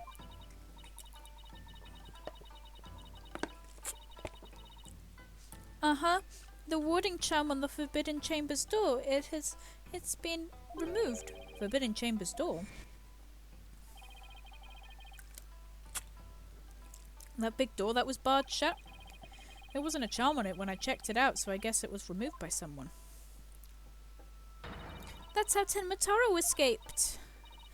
Oh, but when I try and remember what happened, it all goes fuzzy. Jinxie, you should get some rest. You've been through a lot today. Between the warding charm being removed and the black feathers and weird tracks, I could see how a superstitious person would think a demon was the killer. Apollo, maybe this is your chance. A chance for what? To do the right thing and defend Jinxie's dad in court. Who, me? Wouldn't a man like Mayor Tenma have access to more experienced lawyers? You want to know what the detective said? They doubted there was a lawyer who could get a not guilty verdict in this one. Looks like they're expecting an open and shut case. Don't worry, Jinxie. If anyone can prove your dad's innocence, it's Polly. What? You'll accept the case, won't you, Polly?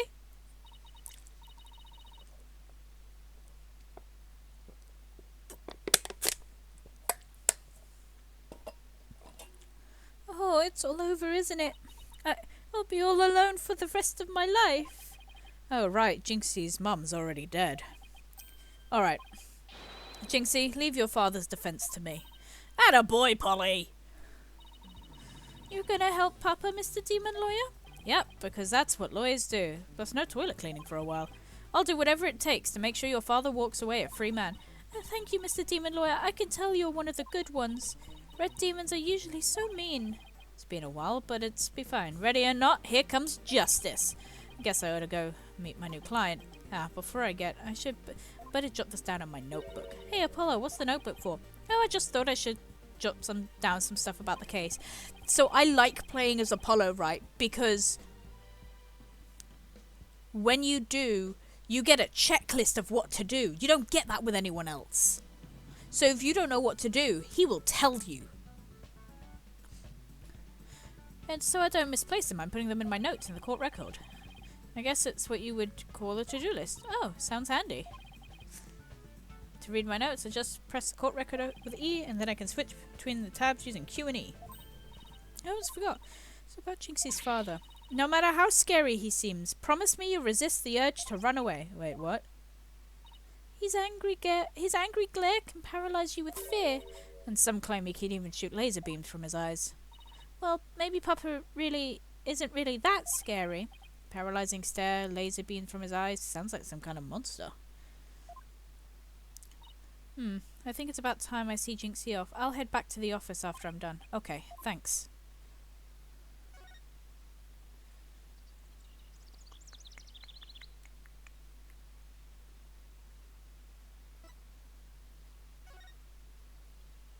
See, it even has little icons like, oh, you have someone to talk to here. Visitor's room. Visiting hours. Perfect timing. I hope he's not as scary as he sounds. Who are you? Yikes! So you're Damien Tenma, right? I'm Apollo Justice, attorney at law. I'm here to help. Let me out of here. Sorry, I get a little loud sometimes. How incredibly rude. I'm sorry, did I say something to offend you? A visitor when all others shun me like a common criminal. And here I am with nothing to offer. I am the epitome of rudeness. Wait, so he wasn't mad at me? Unworthy as I am, I, Damien Tenma, shall breach these walls, so that I may treat my benefactor to some tea and maybe some cookies too. I love him. He's such a good man. I love him so much. No, wait. We could do tea and cookies after we prove your innocence. How about you start by telling me what happened? I see. So tea and cookies can wait, can they? That was close. We don't need a jailbreak added to the list of charges. Seems like a good guy, but with a face like that, I can see why he's misunderstood. He has a resting bitch face. Reason for arrest. Mayor Tenma, do you mind if I ask you why you were arrested? Urgh. Whoa! Sorry, I guess some things are better left unsaid. Excuse me? To think a public paragon such as I could be treated like this arrest should never have happened. Go on. I fear the ill effects it will have on our youth. I must leave here at once, if only to protect the moral fibre of our youth. No, wait!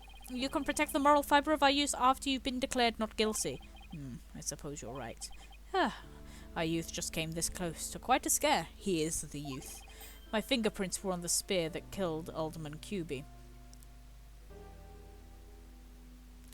That's why I was arrested. Your prints were on the murder weapon. That's never a good one. Any idea how they got there? None. For I hardly remember anything, you see. I was fast asleep at the time. Someone must have slipped me a sleeping pill or something. What's worse, somebody clobbered me on the head. I see. A drug-induced slumber and a blow to the head. No wonder you hardly remember a thing. Oh. Well, I think we can safely assume your prints were planted whilst you were unconscious. What do the police have in you as far as motive is concerned? Truth be told, there's a bit of trouble between the older man and I as of late. Oh, was it personal in nature? Nothing like that. It's a long story. But suffice to say, I've been pushing to merge Ninetales Vale with Tenma. Surrender Ninetales Vale to Tenma now. Yikes! That is what I told him. I'd like to tell you to stop shouting like that, but I'm too scared. So, that's the motive the police have established for the Alderman's murder? Indeed it is. After all, Alderman Cuby was dead set against the municipal merger, and that's why they think you killed him. He was in your way. Ugh. Curses! Mayor Tenma, are you okay? Jinxie, forgive me. I never meant to worry you like this. It'll work out fine. Just leave it to me. If only it really were that easy. I don't even know where to start. Thank you for meeting with me, Mayor Tenma. Please, wait. My daughter, Jinxie. Yes, she has already lost her mother. And now with me being held here, I fear she'll be terribly lonely. I hesitate to ask you, but I beg you, be a friend to her in her time of need. Leave it to me. Trucy and I will look out for your daughter. I shall rest a little easier then. You know, you remind me of some of the new friends Jinxie has been talking about. New friends? Yes, she seems like she has made some new friends since she started working at Ninetales Vale. They're quite the unusual bunch too. There's a lady with an exceptionally long neck, a young lad with an incredibly long tongue, and many other interesting characters. Friends? Sounds more like a bunch of monsters to me. Now, if you would excuse me, it appears my time is up. Phew, why am I so tired? It must have been more tense than I thought. Still, I'm glad he didn't turn out to be as scary as he looked. Oh, it's my phone. Oh, it's Mr. Wright. Justice here. Apollo, is that you? Yeah, I heard. Yep, it's me. Hi, Mr. Justice. What can I do for you? Hi, Mr. Wright. Tracy told me you've taken on a new case. Oh, that. It's kind of a spare at the moment thing. Is he actually calling me about a case? That's fine, but I have a favour to ask. Sure. What is it? I'm at the airport now. There was someone I had to meet. A new addition to the agency, actually. Her name is Athena Sykes, and she just passed the bar. That's right. I remember hearing about her coming to join us. Guess that was today. She took off as soon as I told her you needed help with a case. It was like there was no stopping her. Wait, what? Where is she now? Probably somewhere in Ninetales Vale by now. That's where the favour I mentioned comes in. I need you to go find her. But I've never even met her before. What does she look like? She'd be the girl in the yellow suit, sporting an attorney's badge. Okay, I'll find her. A new addition to the agency. Well, we better get back to Ninetales Vale quick.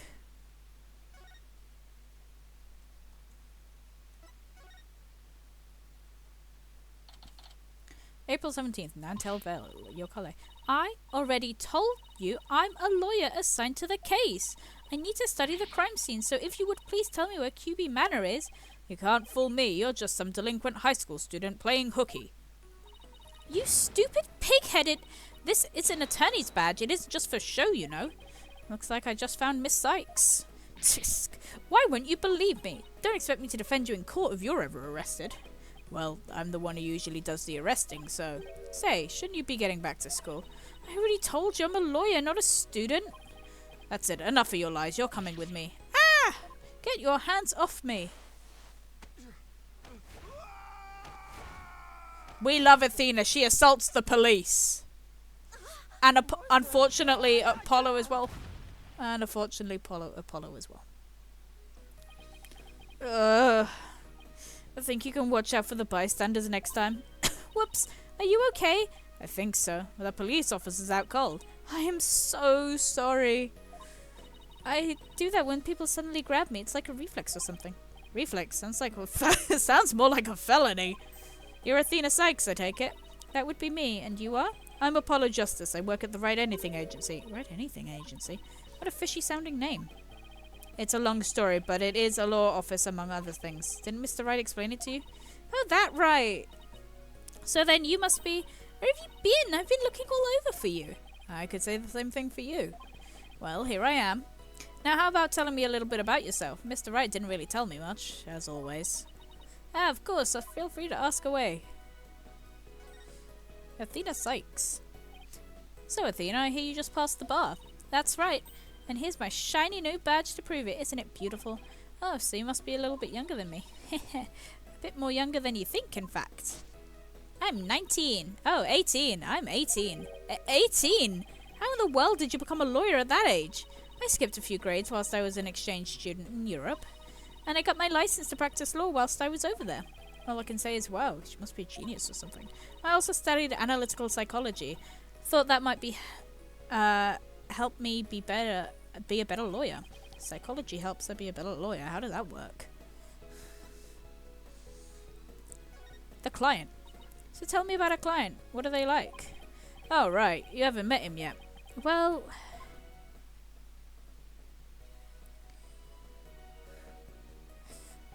And that's about sums it up. He's more worried about his daughter than himself. What a wonderful father. Wait, are you crying? I'm not crying. There was something in my eye. They're called tears. Moving right along, let's get down to business to save the Huns. Helping our client is priority number 1. So, Athena, you mentioned studying psychology. That's right. I've always wanted to bring analytical psychology to the courtroom. The power of psychology will be a breath of fresh air to the legal system. Oh, really? How do you plan on using it to defend our client? Well, for example, I can try and listen to the witness's inner voice, and then analyze their psychological state with the help of my trusty partner, Widget. Widget? This device around my neck here. Hi, Vinny. Say hi, Vinny. Vinny is Widget. Yes. Vinny, are you Widget? Yeah. Hi, Widget. It talks. Well, you need a volume knob. Anyway, the little guy will sometimes say when I'm feeling awkward. Can you say hello? Good girl. Don't worry, you'll get used to it. Now that's something I seriously doubt. Oh, I almost forgot. I have something that you might be interested in. I got it on my way here. I think it might have something to do with our case. A special edition covering our case. That was quick. That's the whole point of special editions, isn't it? To be the first to get the scoop? Rapido. Right. Let's see what it says here. What's to do with the Spanish? Tenmatara, real or flight of fancy? Tenmatara was seen in what? An airborne figure resembling Tenmatara was captured on camera around 3:40 p.m. near Nine Tails Vale. Yeah, somebody happened to snap the photo near Nine Tails Vale.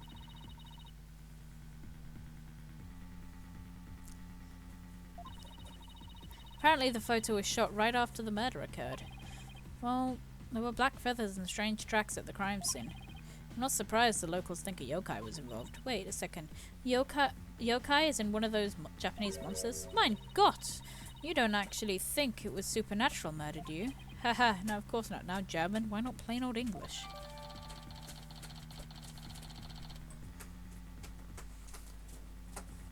Vinny! Vinny!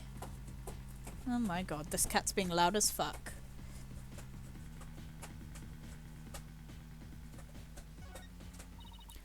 Andale, Apollo. Let's get cracking on that crime scene already. Yep. The cat is in the box, scratching it. She's scratching. She's having a grand old time with the cardboard.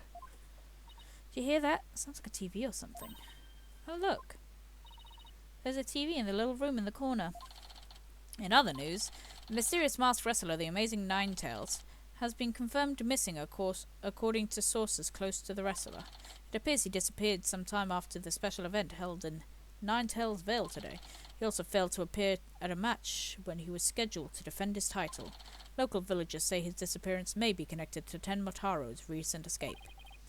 So the wrestler's gone missing. Hey, you two! You don't belong here! Eek! It's a fucking mole man. Don't worry, there's nothing suspicious. What about them horns of yours? They look mighty suspicious if you ask me. Horns? That's my hair. Anyway, we're lawyers and we're here to... Ah, yeah, them lawyers come to defend Mela Tenma, ain't ya? Shoulda reckoned with that expensive looking bracelet you got there. My name's Phineas Filch. Phineas Filch. I'm the caretaker here. Pleased to meet you. Same here. Talk about a quick change of heart. So tell me, demon lawyer. Bet you use them demonic horns of yours to scare the bejeepers out of witnesses, huh? Come here. Little horn demon you are. These horns my hair isn't meant to threaten anyone. They ain't. Seems a mighty big waste of perfectly good horns, if you ask me. Then again, ain't none of my business, so... that was fast. Guess he's done with me. Well, I best get back to work. Hold it, bitch. Halt! Stop right there. Huh? Me? Apollo, your bracelet's gone. Huh? He's a pickpocketer. Don't you worry, Mr. Lawyer, sir. I'll check the lost and found later. Somehow, I don't think that'll be necessary. Just check your wrist right now. Your cat's out of the bag. It's barely in the bag in the first place. That was a pretty pathetic attempt. Sorry, I'm so sorry. So sorry. I'm just gonna control myself. Please forgive me. I'm begging ya. Sheesh, I almost feel bad for him now. What should we do about him, Apollo? Well, I got my bracelet back and he seems sorry enough, so... I knew you'd understand, Mr. Lawyer, sir. You obviously got a big heart. As big as a wad of cash in your wallet, I hope. You leave my wallet out of this. Ho. Run away! Run away! Head for the hills! Get back here, you! Talk about a quick escape. Looks like he dropped a few things. A pair of diagrams. This one's of the crime scene. This one's of the foyer. He left his shoes behind too. The guy is the living definition of a bumbling thief.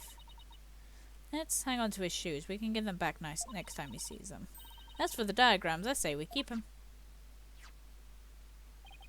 They look like something the police might draw. I wonder where the caretaker got them. Crime scene diagram as added to the court. Foyer diagram added to the court records. Now then, as I recall, Fox Chambers should be at the top of those stairs.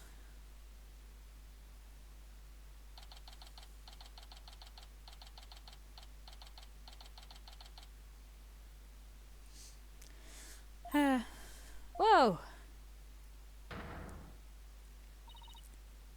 Where'd all these black feathers and weird tracks come from? A popular opinion seems to be they're from Tenmataro. You mean the great evil has returned? Even if he did, I'd be laughed out of the courtroom trying to indict him. Hey, what are you and who are you doing here? This is a crime scene. Yeah, Bobby Fulbright! Way, Bobby Fulbright! And who are you? You with the police? I asked first. Who are you and what are you doing here? On second thought, I'm placing you under arrest for disturbing the crime scene. Under arrest? But save it for the boys back at HQ. You leave Bobby Fulbright alone. He's a good man. Now come quietly or else. I don't want to have to be late for lunch. Please wait. We're Mayor Tenma's lawyers. Why didn't you say so? So you're the lawyers I heard about. Ha ha ha. I mistook you two in. You two are suspicious though. I don't know how many more times I can take being called suspicious in one day. He's the detective. He's the detective for this game. Sorry, we didn't catch your name. My name? I'm Bobby Fulbright. Heroic detective who defends our good citizens from evil. The champion of justice who comes running whenever you are in need. And my catchphrase? In justice we trust. Oh boy, this guy's a story and a half. So, what can I do for you? So, would it be okay if we had a look around? Certainly not. No unauthorized personnel allowed. Can you make an exception? Cease and desist at once, or you'll have to deal with my little friend here. Ah! Yikes, is he reaching for his... In justice we trust. Phew, it's just his badge. You may be Mayor Tenma's lawyers, but you still need authorization to cross police line. Apollo, let's see if we can't change his mind. Good luck, let me know how it goes.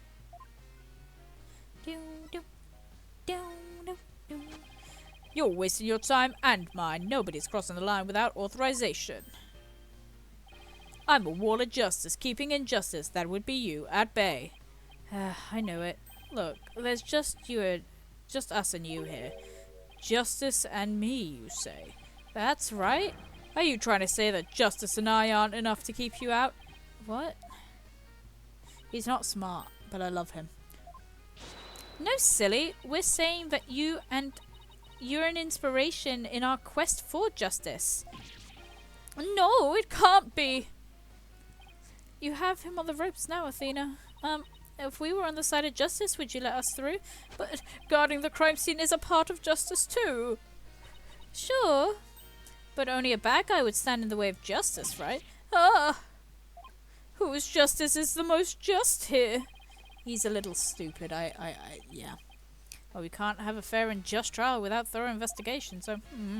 Oh, Lady Justice, what would you have me do? I think we really got him.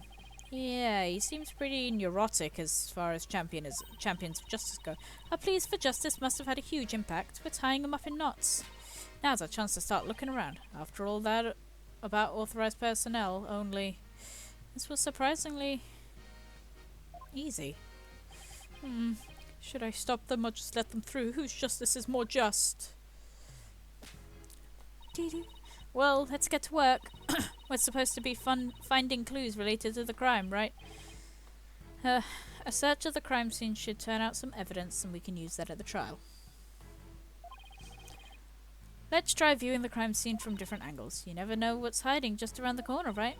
So we move... I don't need to know how to move. I've played games before.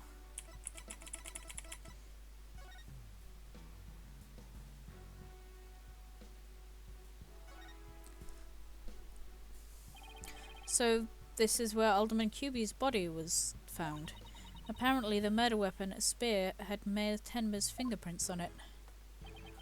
That's not good. Never fear, Detective Fulbright is here. Yikes! Of course, I can't offer you any information on my investigation, so in the name of justice, I must say goodbye. And what was that all about? The Forbidden Chamber. They say the demon Tenma Taro was imprisoned there before his escape. Think we could get this door open? It's worth a try. No. It's shut tight. I don't even see a keyhole. Seems pretty hopeless. In justice we trust! Yikes! Did I just hear the voices of someone in need? Allow me to fill you in. This door simply will not open. We've tried and tried, but it won't budge. It's an essential part of the culture found in this manor, so we can't blow it up either. An unopenable door, right? Huh. According to Miss Jinxie Tenma, it was shut tight when she came across the crime scene. Thanks for the tip, Detective Fulbright. We didn't expect you to be so helpful. Ah! Forget I just said that. So the Forbidden Chamber was shut tight at the time of the murder. Sounds like something I'd keep in mind.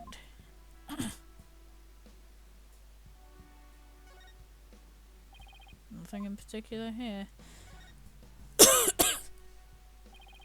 These weird tracks must have been made when someone stepped in Alderman's blood. Maybe the killer inadvertently made them when they were fleeing. They're pretty big tracks, almost bird-like. The feathers also point to a bird. And it must be one big bird, not of the friendly yellow type either. Haha, big bird. Maybe it's some kind of mutant bird creature. So your theory is a giant mutant bird murdered Alderman QB with a spear. It's more plausible than saying a monster or a yokai did it. Sorry to burst your bubble, but the giant spear-wielding bird is, by definition, a monster. Whoa, this pricey-looking chair. Apparently, the mayor was found drugged and unconscious in it. Really? Yeah, and when he came to, he was arrested for murder. Talk about rude awakenings. So he's the prime suspect in a crime he knows nothing about? That stinks! Oh, poor Mr. Tenma. He must be feeling so scared and confused. Apollo, it's us. It's up to us to save him. It's like she's our own emotional roller coaster.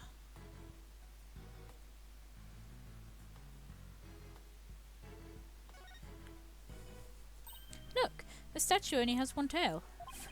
Maybe it's a nine-tailed fox's sidekick? Bet the number of tails represents a yokai's power, so if you had two... Apollo, I'd only have one? Wait, what? Not that that means you're better than me, got it? Like I said, what?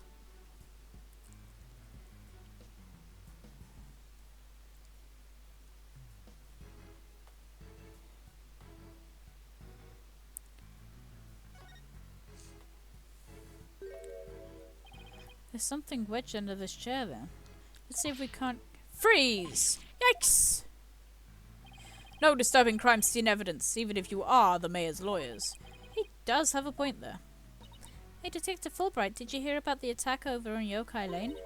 I heard an elderly woman was assaulted by strange yokais shaped like a roll of cloth. And you waited till now to tell me? I'd better get over there at once. The injustice we trust! That was surprisingly easy. Okay. Apollo, now's our chance. Let's look around some more. The more I get to know her, the scarier she gets. I hope she never finds my weakness.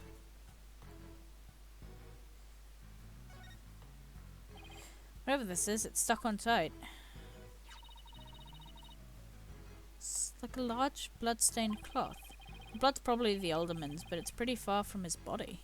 I wonder how it got here, and why this seems important.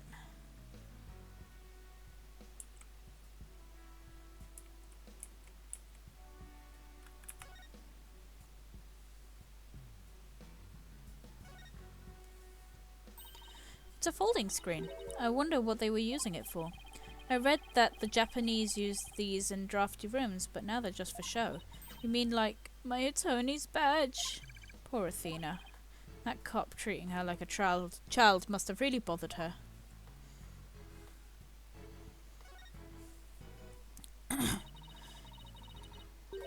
This one's a spear, but what about this one? Looks like a giant pair of pliers. Looks like something a demon might use. Saw something like that at a manga once. Really? What are they used for? Oh, things like pinching through cheeks. Ew. Pulling out tongues. Stop! Stop! Oh, and you should see what they can do to a person's eyes. Okay, I get the idea. Not sure, but I'm sure this thing is just a simple can opener or something like that. Demons eat canned food? I always wondered what they ate besides people.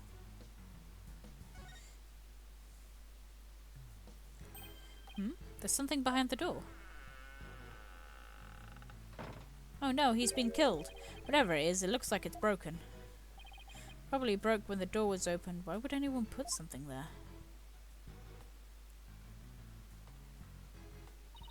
Yeah, that wasn't very smart. Maybe it was Jinxie. She was the first one to discover the body. She must have heard the screams and come running in here in a panic. Well, look at you, Apollo. Now you're using analytical psychology too. I am. Oh, you really do learn quick. But I guess we shouldn't be too surprised. You're the Ace Attorney of Write Anything Agency. I can't tell whether she's being serious or not. Now, if Tracy said something like that, I'd immediately know she was messing with me.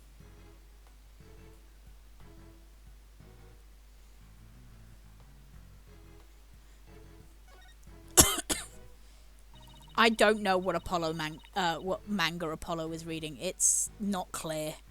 Apollo, what words come to mind when you watch the pendulum up there? Unsteady and restless? That's a direct representation of your current state of mind. Wait, that was some kind of psychological test? My diagnosis? The strange case has made you anxious, causing you to lose your cool. You're actually not that far off the mark.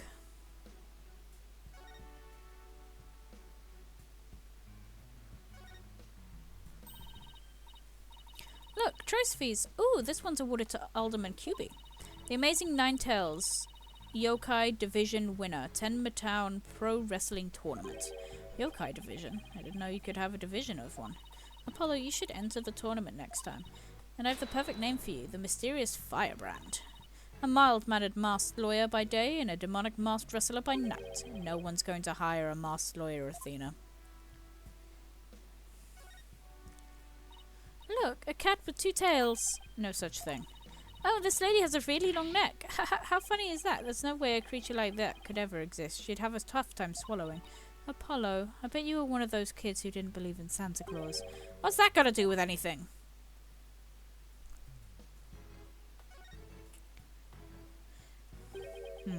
What do we have over here? Looks like a statue of the Nine-Tails Fox and Tenmataro battling it out. You careful, Apollo. It's got blood on it, really. Hey, you're right. I wonder if it's the Alderman's blood. How can you remain so calm after seeing all that blood? Well, this isn't the first time I've seen something like this, so you're no fun at all. At least act surprised or grossed out or something for my first case. I'm already a lawyer. You want me to be an actor too?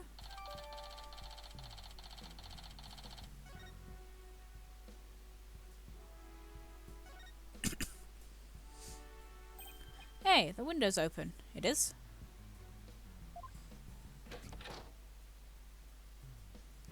Oh, it opens. Then outside we have ourselves a steep cliff. The window only opens about 6 inches, not wide for anyone to get in or out. Look, Apollo, there's something caught in the window frame. Looks like gold fur. What a pretty colour. Must be from some kind of animal. Wonder what it's doing here. Did Alderman QB have a pet fox? Golden fur added to the court records.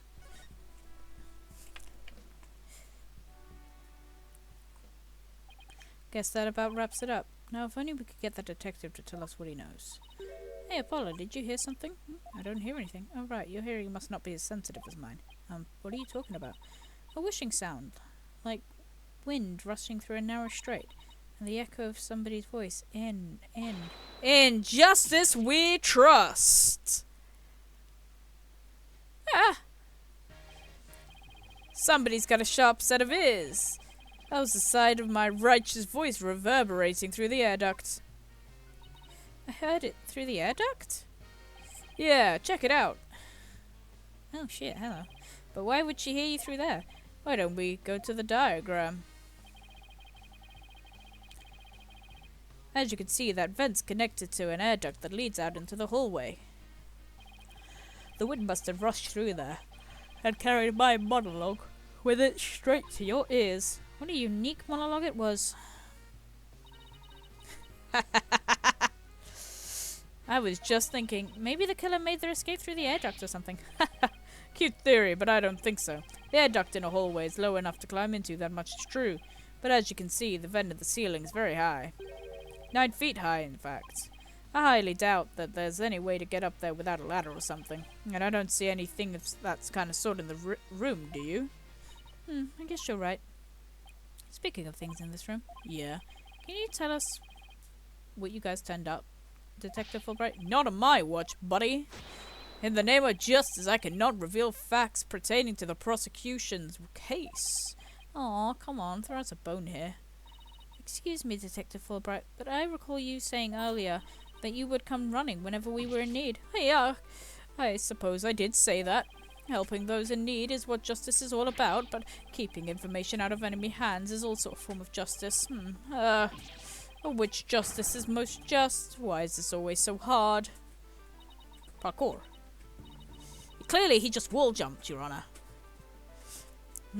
Well, how about this? Let's do a little give and take. I mean, serving the public is part of justice too, right?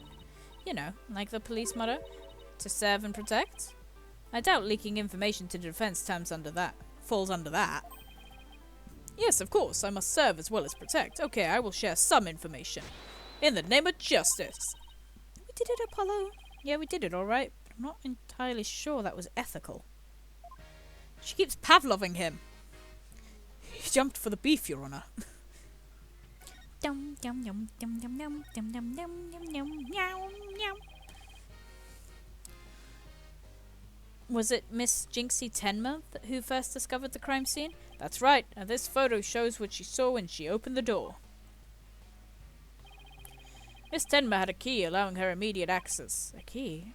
So then the fox chamber was locked? Yes, and Miss Tenma had the only keys to the door.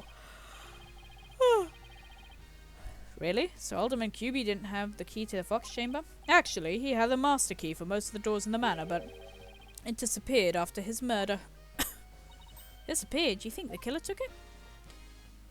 It could very well be connected to the murder, but we're looking into that possibility now. But it's the timing of Miss Tenma's discovery that I think is most important. Of course, I'm not going to share that information with you. Haha. You think you're some kind of champion of justice, but you're just plain old mean. I won't fall for that, you shameless rascal. I only help good little boys and girls. Shameless rascal? Who even says that? Well, I wouldn't exactly call you a good little girl either. Crime photo, added to the court record. Feathers and tracks. Those feathers and tracks look like something a yokai might leave behind. Justice is Santa! He is. You don't actually think the murderer was some sort of monster, do you? What's the name of that creature in the Forbidden Chamber? Tenma something? Because from the black feathers and big tracks, it looks as though that creature did it. Our prime suspect would, no doubt, love to pin the blame on some imaginary creature. Can Tenma, whatchamacallit, even be made a victim of slander? I doubt the mayor would do something as childish as blaming a boogeyman. So, the most likely scenario so far is the Tenma guy left the feathers and tracks behind to make it look like the yokai Tenma did it. Wait, what? Now I'm as confused as you. At any rate, I doubt Mayor Tenma would plant evidence like that. Suspect. So, Mayor Tenma is your only suspect? That's right. Even his main, Damien Tenma, makes him sound like a villain. And he's really scary looking too. Wait, are you telling me that's why he was arrested? Ha ha! Don't be ridiculous! He was the only one without an alibi. Oh, is that so? Yep. Other than the victim, the suspects and Miss Tenma, the only others around were Mr. Filch and male Tenma's aide, but the two of them were together at the time. Filch, the guy who tried to steal my bracelet, just living up to the name, I guess. We should go talk to him again when we have the chance. What about Jinxie? She's not being suspected at all? She may have no alibi whatsoever, but she also has no motive. It's unfathomable to say that she would murder the alderman and pin the crime on her father. Besides, you really think a little girl could lift up this huge spear? True enough. That spear looks even bigger than her. That's all about I can reveal at this time. Well, you must admit, Damien Tenma appears to be the most likely suspect. I admit it looks bad, but I'm not buying it. Oh, and one more thing. I must warn you about the prosecutor. The prosecutor assigned to Mayor Tenma's trial? That's the one. He's, how shall I put it, not what you expect. That is, unless you've faced a convicted killer serving hard time as a prosecutor before. What the... Is this some kind of joke? Can I ask why the man imprisoned for murder is serving as a prosecutor? Because he's mastered the use of psychology in the courtroom battles. Everyone's talking about how this murder was the work of some strange creature, but yokai are nothing more than figments of the imagination. They're baloney. Who better to prove this than a master of psychology? He's the best man for the job. But he's a convicted murderer, no matter how you look at it. That's just insane. Well, the chief prosecutor personally assigned him, so none of us are in a position to question the matter. Haha. This is really the dark age of the law. The prosecutor, he wouldn't have to go by the name Blackwell, would he? Bingo! Simon Blackwell. So you have heard of him? You could say that. What's that supposed to mean? Well, I bet you didn't know his unofficial title. Ever heard of the Twisted Samurai? That's Prosecutor Blackwell. The Twisted Samurai? Is this because he's a criminal? Well, yes and no. You could say it also has to do with the effect his crime had on things. How so? His conviction is what twisted and warped the legal world into this dark age of the law. What? And he, of all people, is going to stand in court tomorrow? Ha ha ha. Never fear, I myself will be there to protect you. That's reassuring, I guess. Well, you kids knock yourself out. I can't wait to see how you do tomorrow. You'll die. Wait, Detective Fulbright, I've been meaning to ask you something. Why are you barefoot? This doesn't look like the sort of place where you'd need to take your shoes off. I hadn't even noticed. Why am I barefoot? Me too, sometimes. You honestly hadn't noticed until now. Wait a second, those shoes we found earlier. Excuse me, Detective Fulbright. These wouldn't happen to be your shoes, would they? Yes, they are. My favourite pair, in fact. Thank you for bringing them to me. You must truly be on the side of justice. Don't tell me Mr. Filch actually stole from a detective. Stealing shoes right off somebody's feet. That's pretty amazing. I find it more amazing that Detective Fulbright didn't notice. Well, looks like we've gotten all we can here out of the detective, so let's see. Maybe we should go have a word with Mr. Filch. I want to hear what his alibi is. He doesn't have any shoes on. They took his shoes. He had his dogs out the whole time.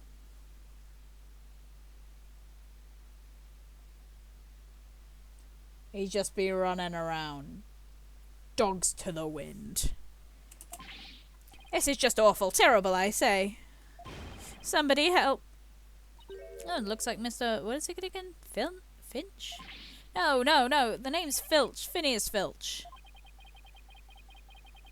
Keep on pilfering. You may wind up as a jailbird instead. So what seems to be the problem, Mr. Filch? Oh, it's just terrible. Terrible, I tell you. Come quick. Okay.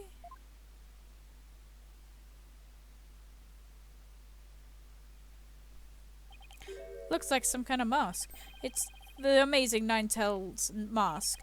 The Amazing Nine Tails? Oh, right, the wrestler who appeared. What's his mask doing here? He never take off his mask like this. Somebody must have killed him.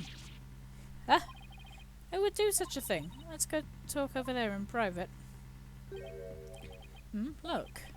There's some white hair caught up inside the mask.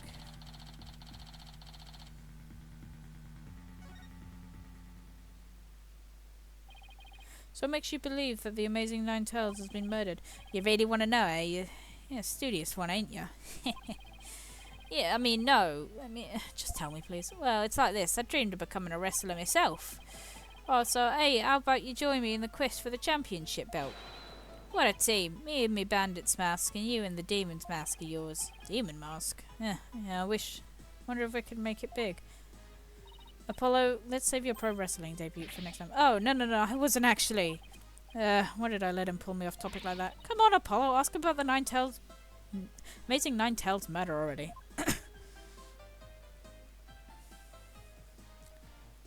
Perhaps. Perhaps, maybe. Maybe not. Maybe. The Amazing Nine Tails is our village's saviour, and don't you forget it.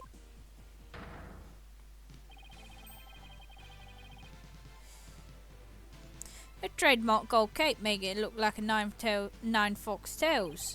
He whirls through the ring, smacking down Tenma wrestlers right and left.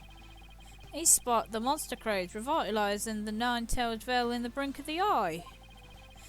Yep, saved our village from becoming a ghost town. Now it's a yokai town. Huh. Amazing Nine Tails really does sound like, well, amazing. Yeah, pretty amazing, huh? That's why he's worshipped like a hero around here. I'm proud to be from the same village as him. Not to think about it, you look kind of like a monster to you, Mr. Filch. Guess it makes sense you're from the same village as the Amazing Nine Tails. I know, a lot of people told me I look like a yokai. Since when was that a compliment? Ouch, what's the big deal?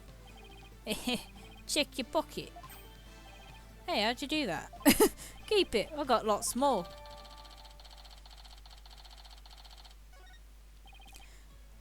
So you keep saying the Amazing Nine Tails was killed. What's the story behind this? Are you saying he was murdered because his mask washed up on the river outside? Which is the only part of it. The main reason is no one's seen him since the special event. Word round the Nine Tails Vale is he was killed by Tenma. Your villagers really are superstitious, aren't you? That we are. We love conspiracy theories too, like the mayor's diabolical plot. The mayor of Tenma? What's he plotting? Rumour has it he's planning on releasing Tenma. That's why he wanted the merger. He'll open the Forbidden Chamber once he's in control. Okay, have fun. Enjoy your ice cream. That's quite a tale. Oh, ain't finished yet. There's only one person who could stop the mayor. Our hero, the amazing Nine-Tails. He vowed to battle the mayor of Tenma to stop the municipal merger. I couldn't make this stuff up if I tried. Apollo, we still have to ask him about Alderman's murder, remember? Mr. Filch, would you mind telling us what you were doing at the time of the murder? I was in the caretaker's office guarding the entrance like Mr. QB said I should. I made double sure no one came in. I have a clear view of the foyer from where I work. Must be talking about the small room in the upper right.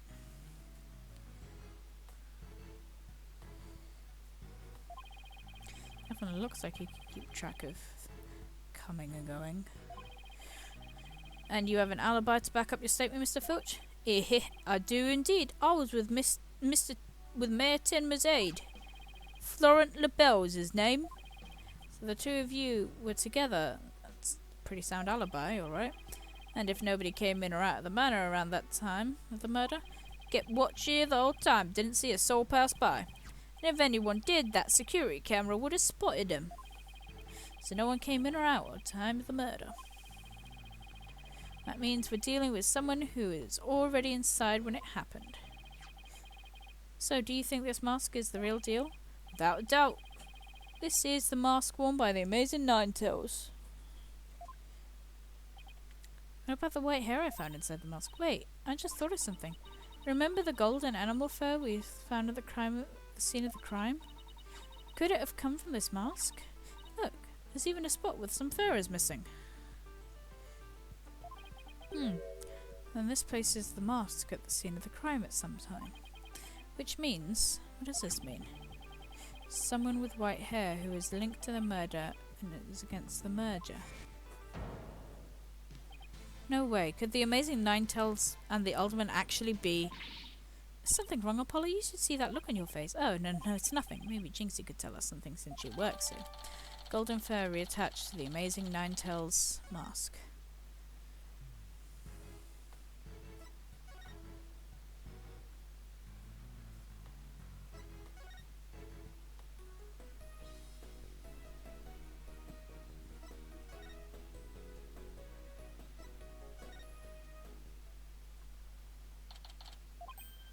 Look, there's Jinxie.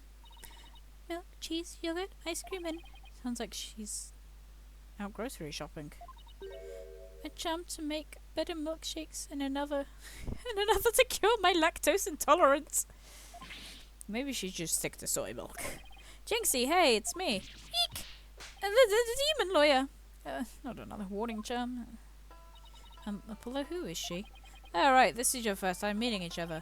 This is Jinxie, Mayor Tenma's daughter. She's the first to discover the crime scene. Oh, so she's the one who... hello, my name's Athena Sykes.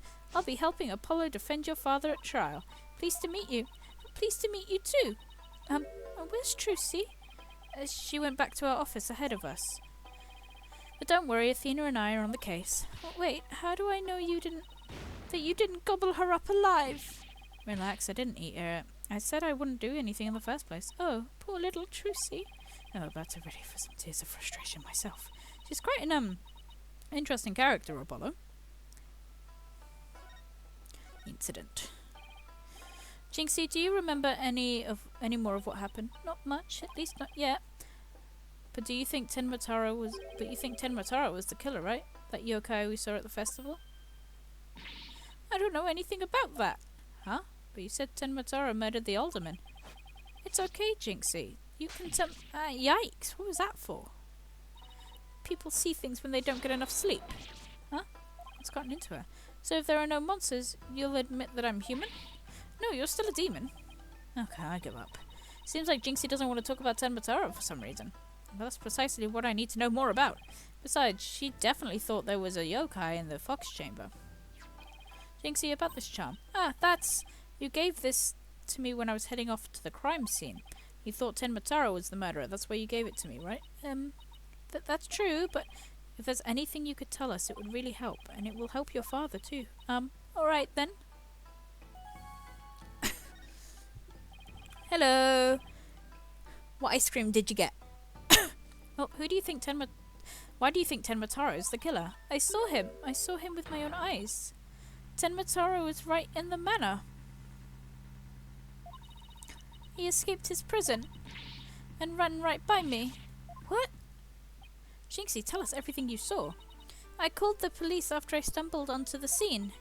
I was just about to head back to the festival grounds when I saw Tenmataro was right about here. He was running right at me.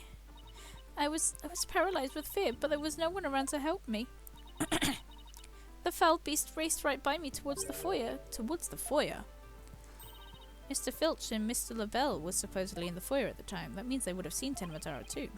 Sounds like we better get their statements. Considering Jinxie's mental state, her eyes could have been playing tricks on her. Apollo? Remember the picture in this paper? Someone caught Tenmataro flying through the air. I wonder if it's the same Tenmataro Jinxie says she saw. That'd be ridiculous. Tenmataro is the killer, and he can fly too. Ooh, we don't have that over here. We don't have bluebells. But I have heard about it. And it's meant to be so good. Jinxie works at the Alderman's Manor, so maybe she can shed some light on it. So, no one knows the amazing Ninetales' true identity. They say no one's ever seen him without his mask. Doesn't that make you want to know even more? That's why matches where wrestlers try to expose their opponents are so popular. Wait, you mean exposers and strip them naked? You even think like a demon! Damn, she called him a whore. The only thing the winner removes is the loser's mask. To have your mask torn off is the worst humiliation a wrestler could suffer. That's why their masks are more important to them than life itself. So you see, these unmasking matches are life and death battles for the wrestlers. That means this mask didn't just happen to rush up along the riverbank. There's gotta be a story behind it. No one can stop the amazing Ninetales! Bet she'd be shocked to find out he's really the Alderman. The Tenmataro you saw. It does have Texas in a chokehold. Understandable. About the yokai you saw at the scene of the crime, anything else stand out? Actually, I heard a strange jangly sound. Jangly sound? Can you be a little bit more specific? My memory is kind of fuzzy, but I vaguely remember seeing Tenmataro holding a staff or something like that. Maybe that's what was making the strange sound. Does Tenmataro usually carry a staff? Good question. I've never seen anything like that, and it's not shown on the scroll. How about any other documents? Any of them show Tenmataro with a staff? This is the only known document depicting Tenmataro. After all, those who needlessly depict the demon are forever cursed. What's the deal with then what's the deal with the Tenmataro you saw, Jinxie?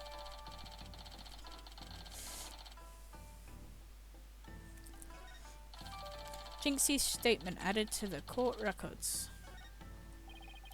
Why didn't you tell me you saw Tenmataro earlier? Actually, Mr. LaBelle told me not to tell. Mr. LaBelle? Papa's aide. Oh, right. That other guy that was supposedly in the foyer at the time of the crime. What exactly did he tell you? Keep the village superstitions in mind before you go talking about seeing Tenmataro at the time of the crime. Village superstitions. They say you must not gaze upon Tenmataro, but in the event that you do look, and then tell anyone what you saw, Tenmataro will claim your soul. And that's something everyone here knows? Everyone from babies to the village elders know about it. But I didn't because I'm not from around here. Hey, come to think about it. Huh? Why is everyone hiding their faces? Hey, you there, you mustn't stare at Tenmataro like that. Lower your eyes. He'll steal your soul if you're not careful. Huh? Steal my soul? Seriously? The guy at the special event said almost the exact same thing. Apollo, do you think this LaBelle guy actually believes in Tenmataro? I seriously doubt it. He's not even from Ninetales Vale. Then why would he try and keep Jinxie from talking? Good question. I think we'd better go have a word with him. Time to unmask this monster of mystery. The last time I saw Mr. LaBelle, he was relaxing in the foyer. But we just came from there. Motherfucker wasn't there.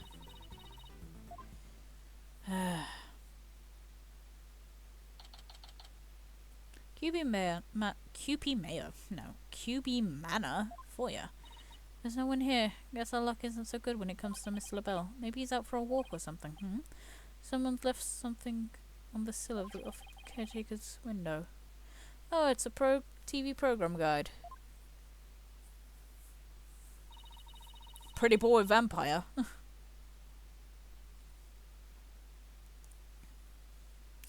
This is a Twilight reference. Howlin' Wolf, Pretty Boy Vampire, Timothy Twilight. Hey, what you think you're doing? Hey, it's Mr. Filch. What can you do for you? Ain't nothing I need you to do for me, but what business you got with my TV listings? Oh no, it just caught my eye. Can I ask if you watched the pro wrestling today? Yep, 'twas a match between a couple of rank amateurs, though. It was a complete disaster. I reckon even I could have done better than that. Seriously doubt that. Almost forgot there's something I wanted to ask him. Mr. Filch, did you see anything unusual at the time of the murder? For example, Tenmataro or something like that? Huh? Tenmataro? So you did see him. How can I... Oh my, how clean and shiny is your forehead again today, Mr. Lawyer, sir? Bet you shine it up every day, real purty like. The ladies much love it. Don't change the subject, and FYI, that was a seriously bad attempt at flattery. Jinxie said she saw Tenmataro flee towards the foyer. And you must have seen her too if you were here. Yippies! Yip. Homosexuality. That's quite enough. I must ask that you do not pester my friend anymore. Yips! Forgive me for being pestered, sir. Are you... and you are? I am Florent LaBelle. Beau divine and personal aid to the mayor Damien Tenma. I think he was sleeping with the mayor. Beau divine, more like yokai grotesques. This place is crawling with monsters. Oh, excuse you. He really goes, ew, bitch stank. Bitch stank. Bitch stank. Well, what the heck was that for? That was a little cologne. You had a look of a stinky sweat about you. It's from my own original brand of cosmetics called Je suis la belle. Oh, what a heavenly scent. Ugh, I think you just paralyzed my olfactory receptors. I suppose such a scent would be difficult for a peasant to appreciate. I have you know that is brand number 5, Bonjour. My own way of introducing myself. Enjoy. Where's my bottle of adieu so I can return the favor? Enough about the cologne. Please just tell us what you saw around the time of the murder.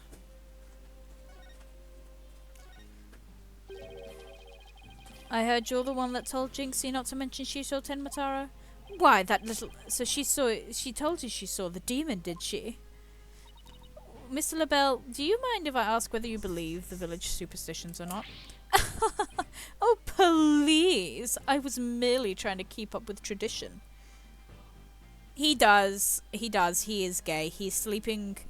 Absolutely 100% he's sleeping with the mayor, and he is a homosexual. This man is not straight in any capacity. Nevertheless, I will say this. I wouldn't stick my nose into this whole Tenmataro business if I were you. Bad things happen to those who do. That much is true. He is one scary monster. He wants to sleep with Tenmataro. That's crazy. You really expect me to believe the monsters are real? Well, you're real, and you sure look like a monster. Look who's talking!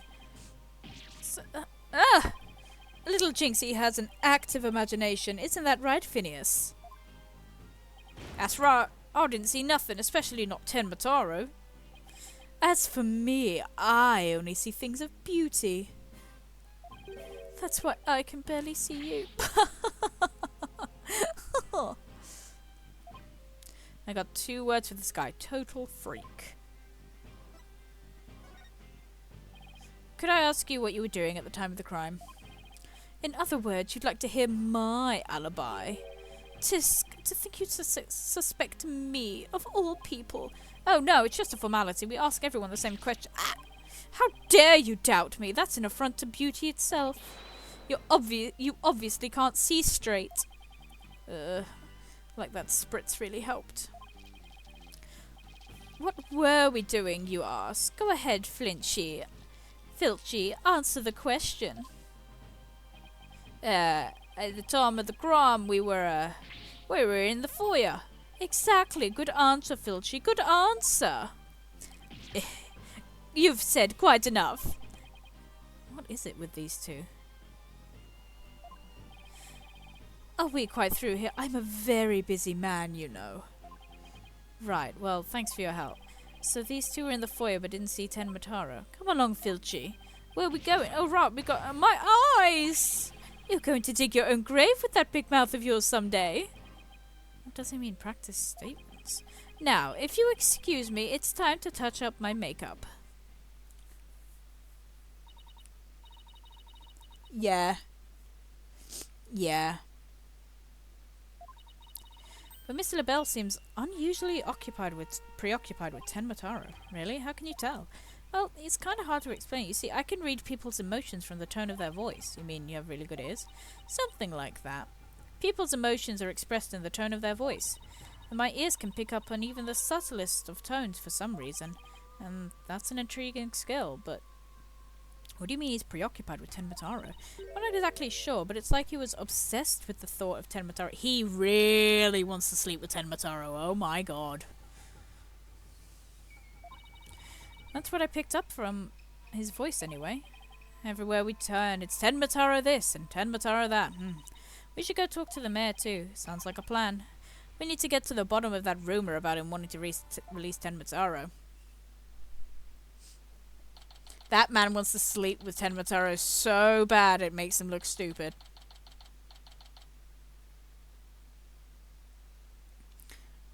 Visitor's room. Something wrong, Apollo? Where did your... Apollo, where did your enthusiasm go?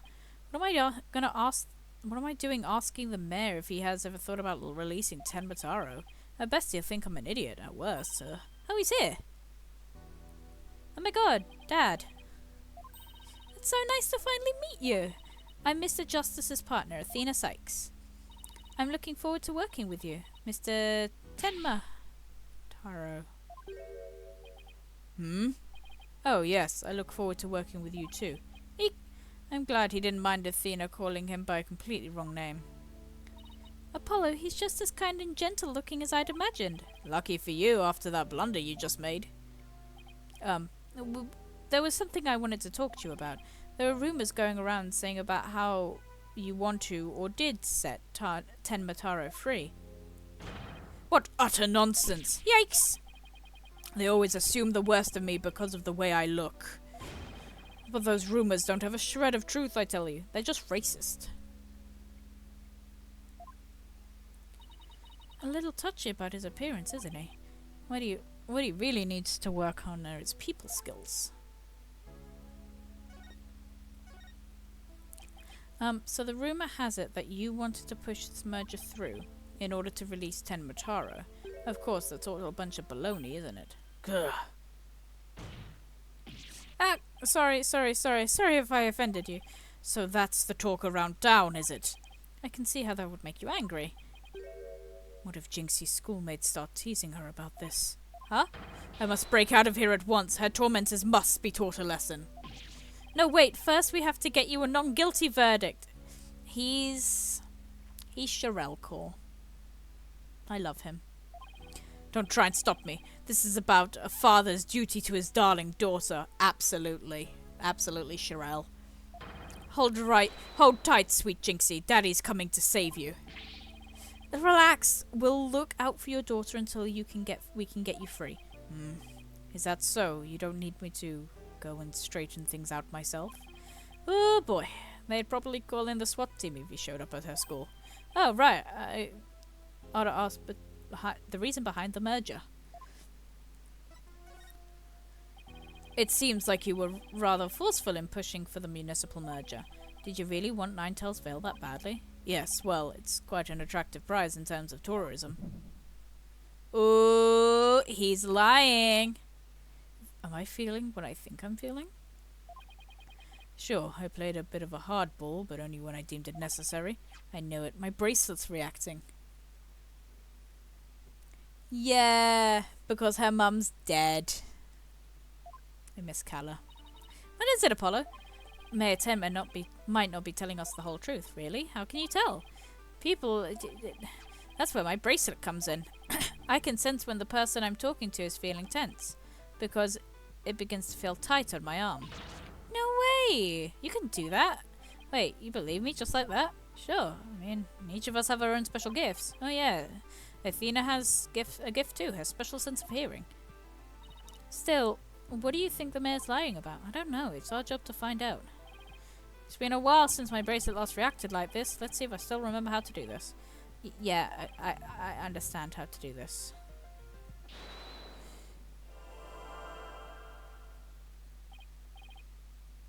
Yes, I remember this feeling of intense concentration, the ability to see the smallest twitch, the slightest frown, that nobody else can see. Now, Mayor Tenma was lying somewhere in that statement he just made. When he lied, a certain habit made itself clear just under his right eye. I just have to shift my viewpoint up and focus on that. Alright, I've got him now. His nervous tells should appear when he's trying to pull the wool over my eyes. I've got to pore over every word he says and wait for it to appear. And when it does, I'll perceive it.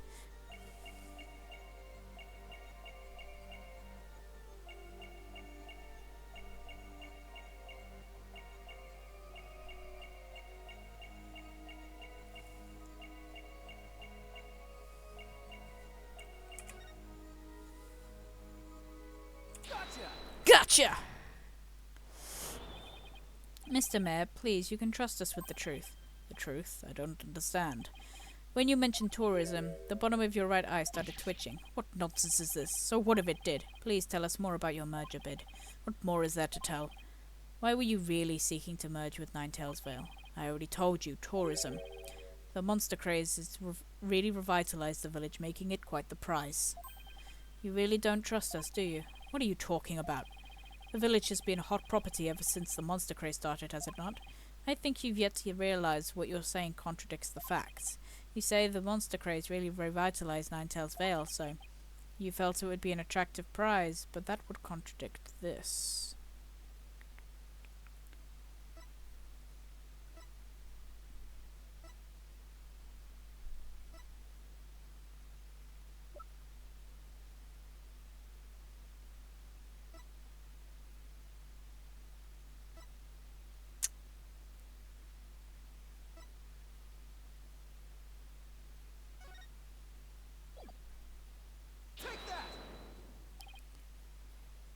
The monster craze in Ninetales Vale is a very recent phenomenon. It was sparked when the amazing Ninetales rose up against the municipal merger.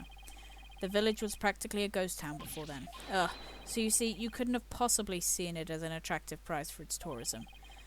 What's the real reason behind your push to merge Tenma Town with Ninetales Vale, huh? Well,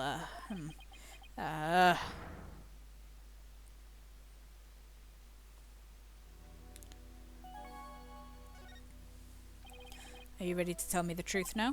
Honestly, I never wanted to pursue the merger in the first place. But I had no choice if I wanted to protect my darling little Jinxie. Protect her from what? I received a threat. It said either I go through with the merger or my Jinxie dies. What? How awful! Who would do such a thing? I don't know. But whoever blackmailed me must be connected to the murder. Wait, so you think the blackmailer and the killer could be one and the same? Alderman QB was immensely popular, so you would have to ask, who would want him dead? The blackmailer who wanted the merger had all costs had the motive in the world. Uh-huh. Threatening his kid. But why go from blackmail to murder? The merger protest wouldn't disappear just because the alderman was dead. Could it be? What if there was another reason for the murder?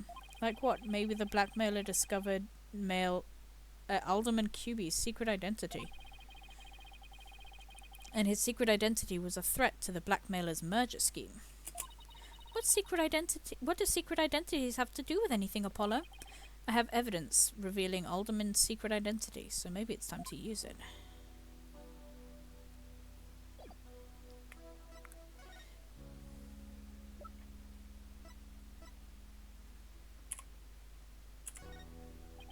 Mayor Tenma, please take a look at this if you would. That's the amazing Nine-Tails mask. What is the meaning of this?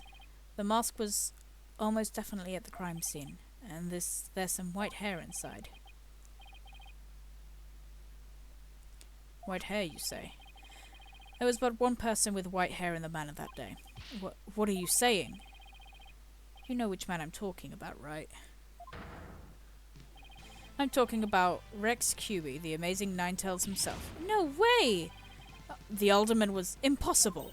Wait, come to think of it, Alderman Cuby was a former pro wrestler. And the blackmailer turned killer when he discovered the Alderman's secret identity. Didn't I just say that? But yeah, the amazing Nine-Tails was a threat to the blackmailer's scheme. He opposed the merger and as a result single-handedly sparked the monster craze. So, what was the mask doing at the crime scene? There had been an event at the manor, and maybe Alderman Cuby had taken part in it, if you get my drift. This is absurd. Mr. Mayor, do you have any proof that the threat that was made against you? Yes, a blackmail letter. Unfortunately, it disappeared after the murder. I'd been carrying it around in my briefcase, but now it's suddenly vanished. The blackmailer must have taken it with them after they killed the Alderman. Well, at least we've clearly established the killer's motive. Mayor Tenma, visiting hours are over. It would appear this meeting is adjourned. Apollo, do you really think the Tenma Taro that Jinx saw is the killer? I don't know. All I know is there's no such thing as monsters. Well, what about that newspaper article? Could it be that the killer purposely freed Tenma Taro to do their dirty work? Oh, come on, there isn't any Tenma Taro to release in the first place. Yes, but the only suspects the police have right now are the mayor and a yokai. We'll probably be arguing whether it was a yokai involved in the courtroom tomorrow. I can already see that look of disbelief on the judge's face. Apollo, are you alright? I'm fine. I'll think of something. Better be, because I can't very well say if Flying Demon was the killer. At this point, the only thing I do know for sure is tomorrow's going to be one doozy of a trial. So, I do want to watch the prosecutor's introduction video before I end the stream.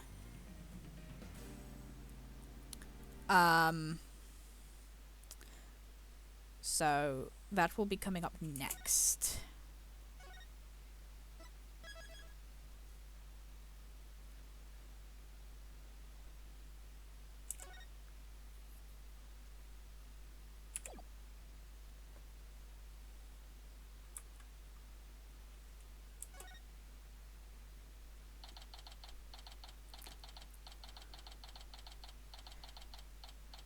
Simply because I love him so much.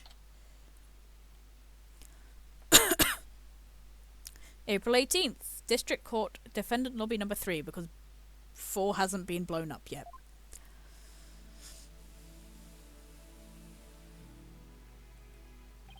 You okay, Athena? You've been really angsty ever since we got here.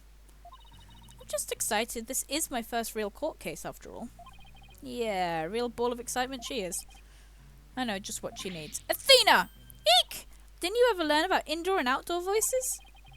I'm just trying to show you the best way to relieve your pre-trial jitters. By scaring the daylights out of me? No, I find that shouting "I'm fine" in a loud voice really relieves stress. It's part of my Chords of Steel voice workout. A must before every trial. You want me to shout here? That's right, here. I'll go first, then you try. I'm Apollo Justice and I'm fine! Alright, I'm Athena Sykes, and I'm fine. I think that actually worked. I thought it might help. Anyway, always works for me. An old friend of mine from junior high and I say it all the time. Not for long though, because I'm 90% sure he gets murdered. I see, a proven remedy to calm the soul. I like it. Hey, how about we finish off with a race around the courthouse? The point is to relieve stress, not get totally exhausted.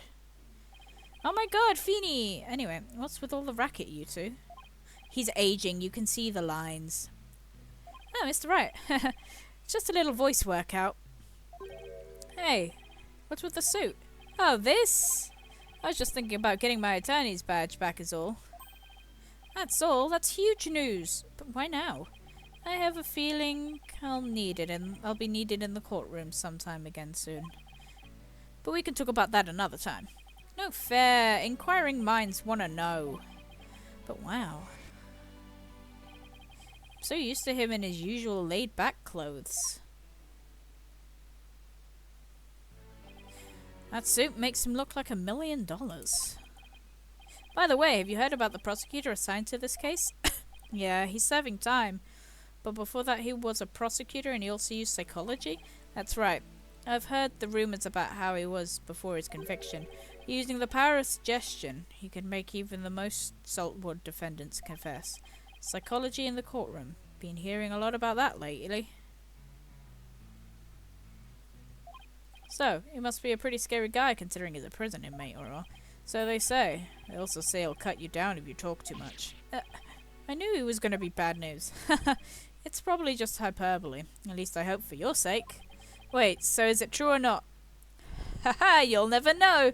Let's just say you should be concise and choose your words carefully. If you'd like to keep that head of yours attached to the rest of the body, that is.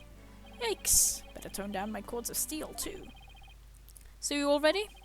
It might be a good idea to check the court record again before stepping into the ring. I'm not going to do that. Right, Mr. Wright. But I'm fine. I'll be watching from the gallery. Good luck. Thanks. Okay, let's do this. The odds of pulling this one off are ridiculously low, but that's nothing new. Believe in our client, seek the truth, that's all we can do. Hang in there, Mayor Tenma. Here comes justice.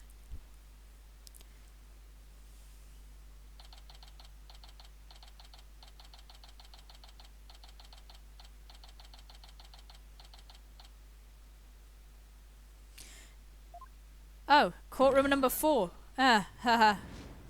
Even though we're in defendant lobby number 3, that doesn't make sense. All rise. Court is now in session for the trial of Damien Tenma. Apollo Justice, defense team leader, is ready, Your Honor. I'd know that big booming voice anywhere. As chipper as ever, eh, Mr. Justice? But who is that young lady next to you? I'm Athena Sykes, Mr. Justice's junior partner and fresh out of law school. Well now, full of beans too, eh? Excellent. Makes an old man feel young again. And as for the prosecution... it appears the prosecution is not ready yet. Never fear, for I shall explain. It's just a minor procedural complication, Your Honor. The prosecutor for this case is being escorted from prison as we speak. Prison? Oh yes, of course. I almost forgot that he's currently serving time. Here it comes. This is the best thing. Yup, Prosecutor Blackwell's an inmate.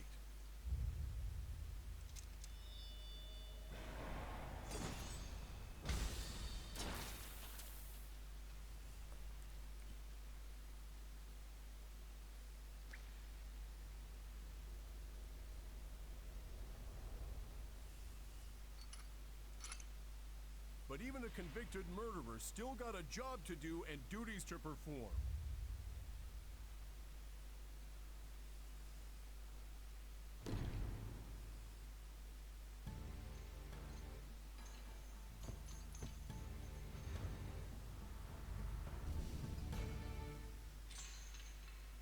I love him so much. He's so kinda. Oh my god, am I right? Yes! He's hot and emo. It's really funny. They did a fan dub for this and they just put I'm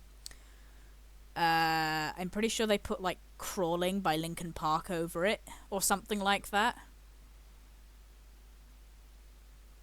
Instead of his actual song.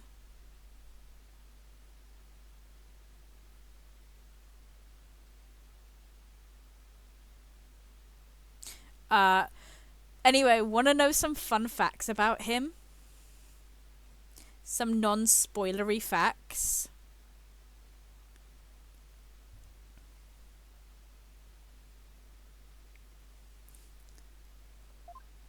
You see how he had those marks on his cheeks, right? Those little brown marks on his cheeks.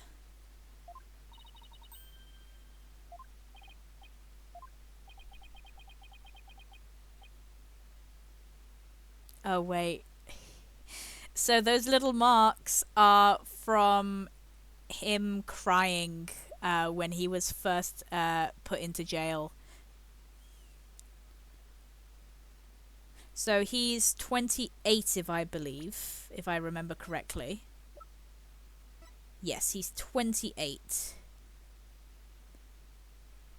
He's been in jail for 8 years currently.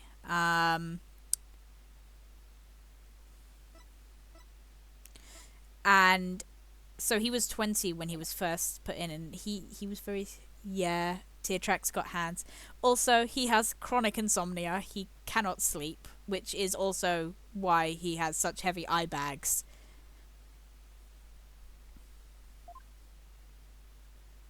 Also, he has a bird. Enough jabbering. Get on with it already. Of course, forgive me. Why are all the people related to this case so scary? Very well, Prosecutor Blackwood. What's the matter? I love his silly little chains. No, the bird's not in his mouth. It's just one of his bird's feathers. Must we continue to fritter away time like this? It is all right. There, in the increment, an opening statement would be pointless. Pointless? Oh, well, looks like the cat, or in this case, the prosecutor, has the judge's tongue. But we need an opening statement as an overview for the case in hand. Well then, your boldness. If it's so very important, why don't you do the honours? Also, he's British. Like, canonically. Which is really funny because they're in America and also he's a weeb. So, you would think he'd be Japanese, at least. Or American, but no. Somehow he's British. We don't know how this has happened. And I'm sorry for him. Who, me? There's a term for people who whine and fuss about how they need silly, useless things, and then decide they no longer want them once it's theirs. A selfish old fool. Wait, is that the prosecution's opening statement? Old dotards such as yourself are a plague upon the young.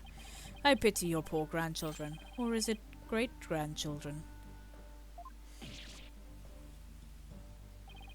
All these years, I thought the opening statement was the prosecutor's job. I suppose I could give it a try. Might be a nice change of pace. What? I actually fell for that. It must have been the power of suggestion Mr. Wright was talking about.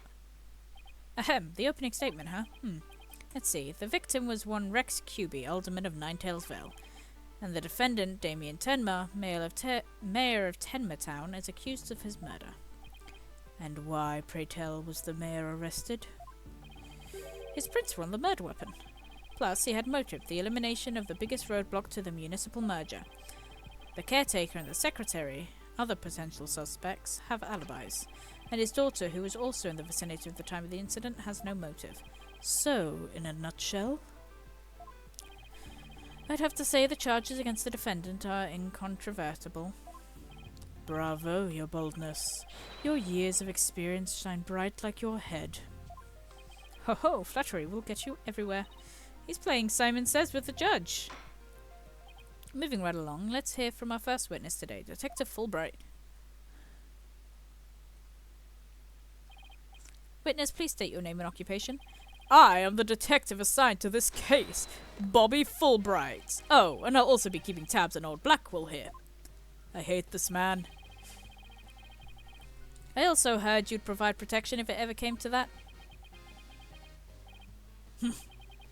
It would seem I have been sorely underestimated. Wait, who's protecting who from what? Still, I truly believe anyone can turn their life around, even old Blackwell here. Oh. Fulbright, save your platitudes for funerals. Get on with your statement. That's the spirit. Justice must be swift and true.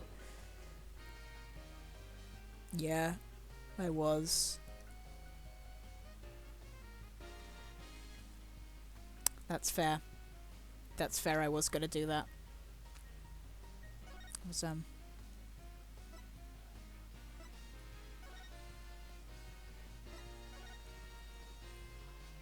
I got too into it and I forgot.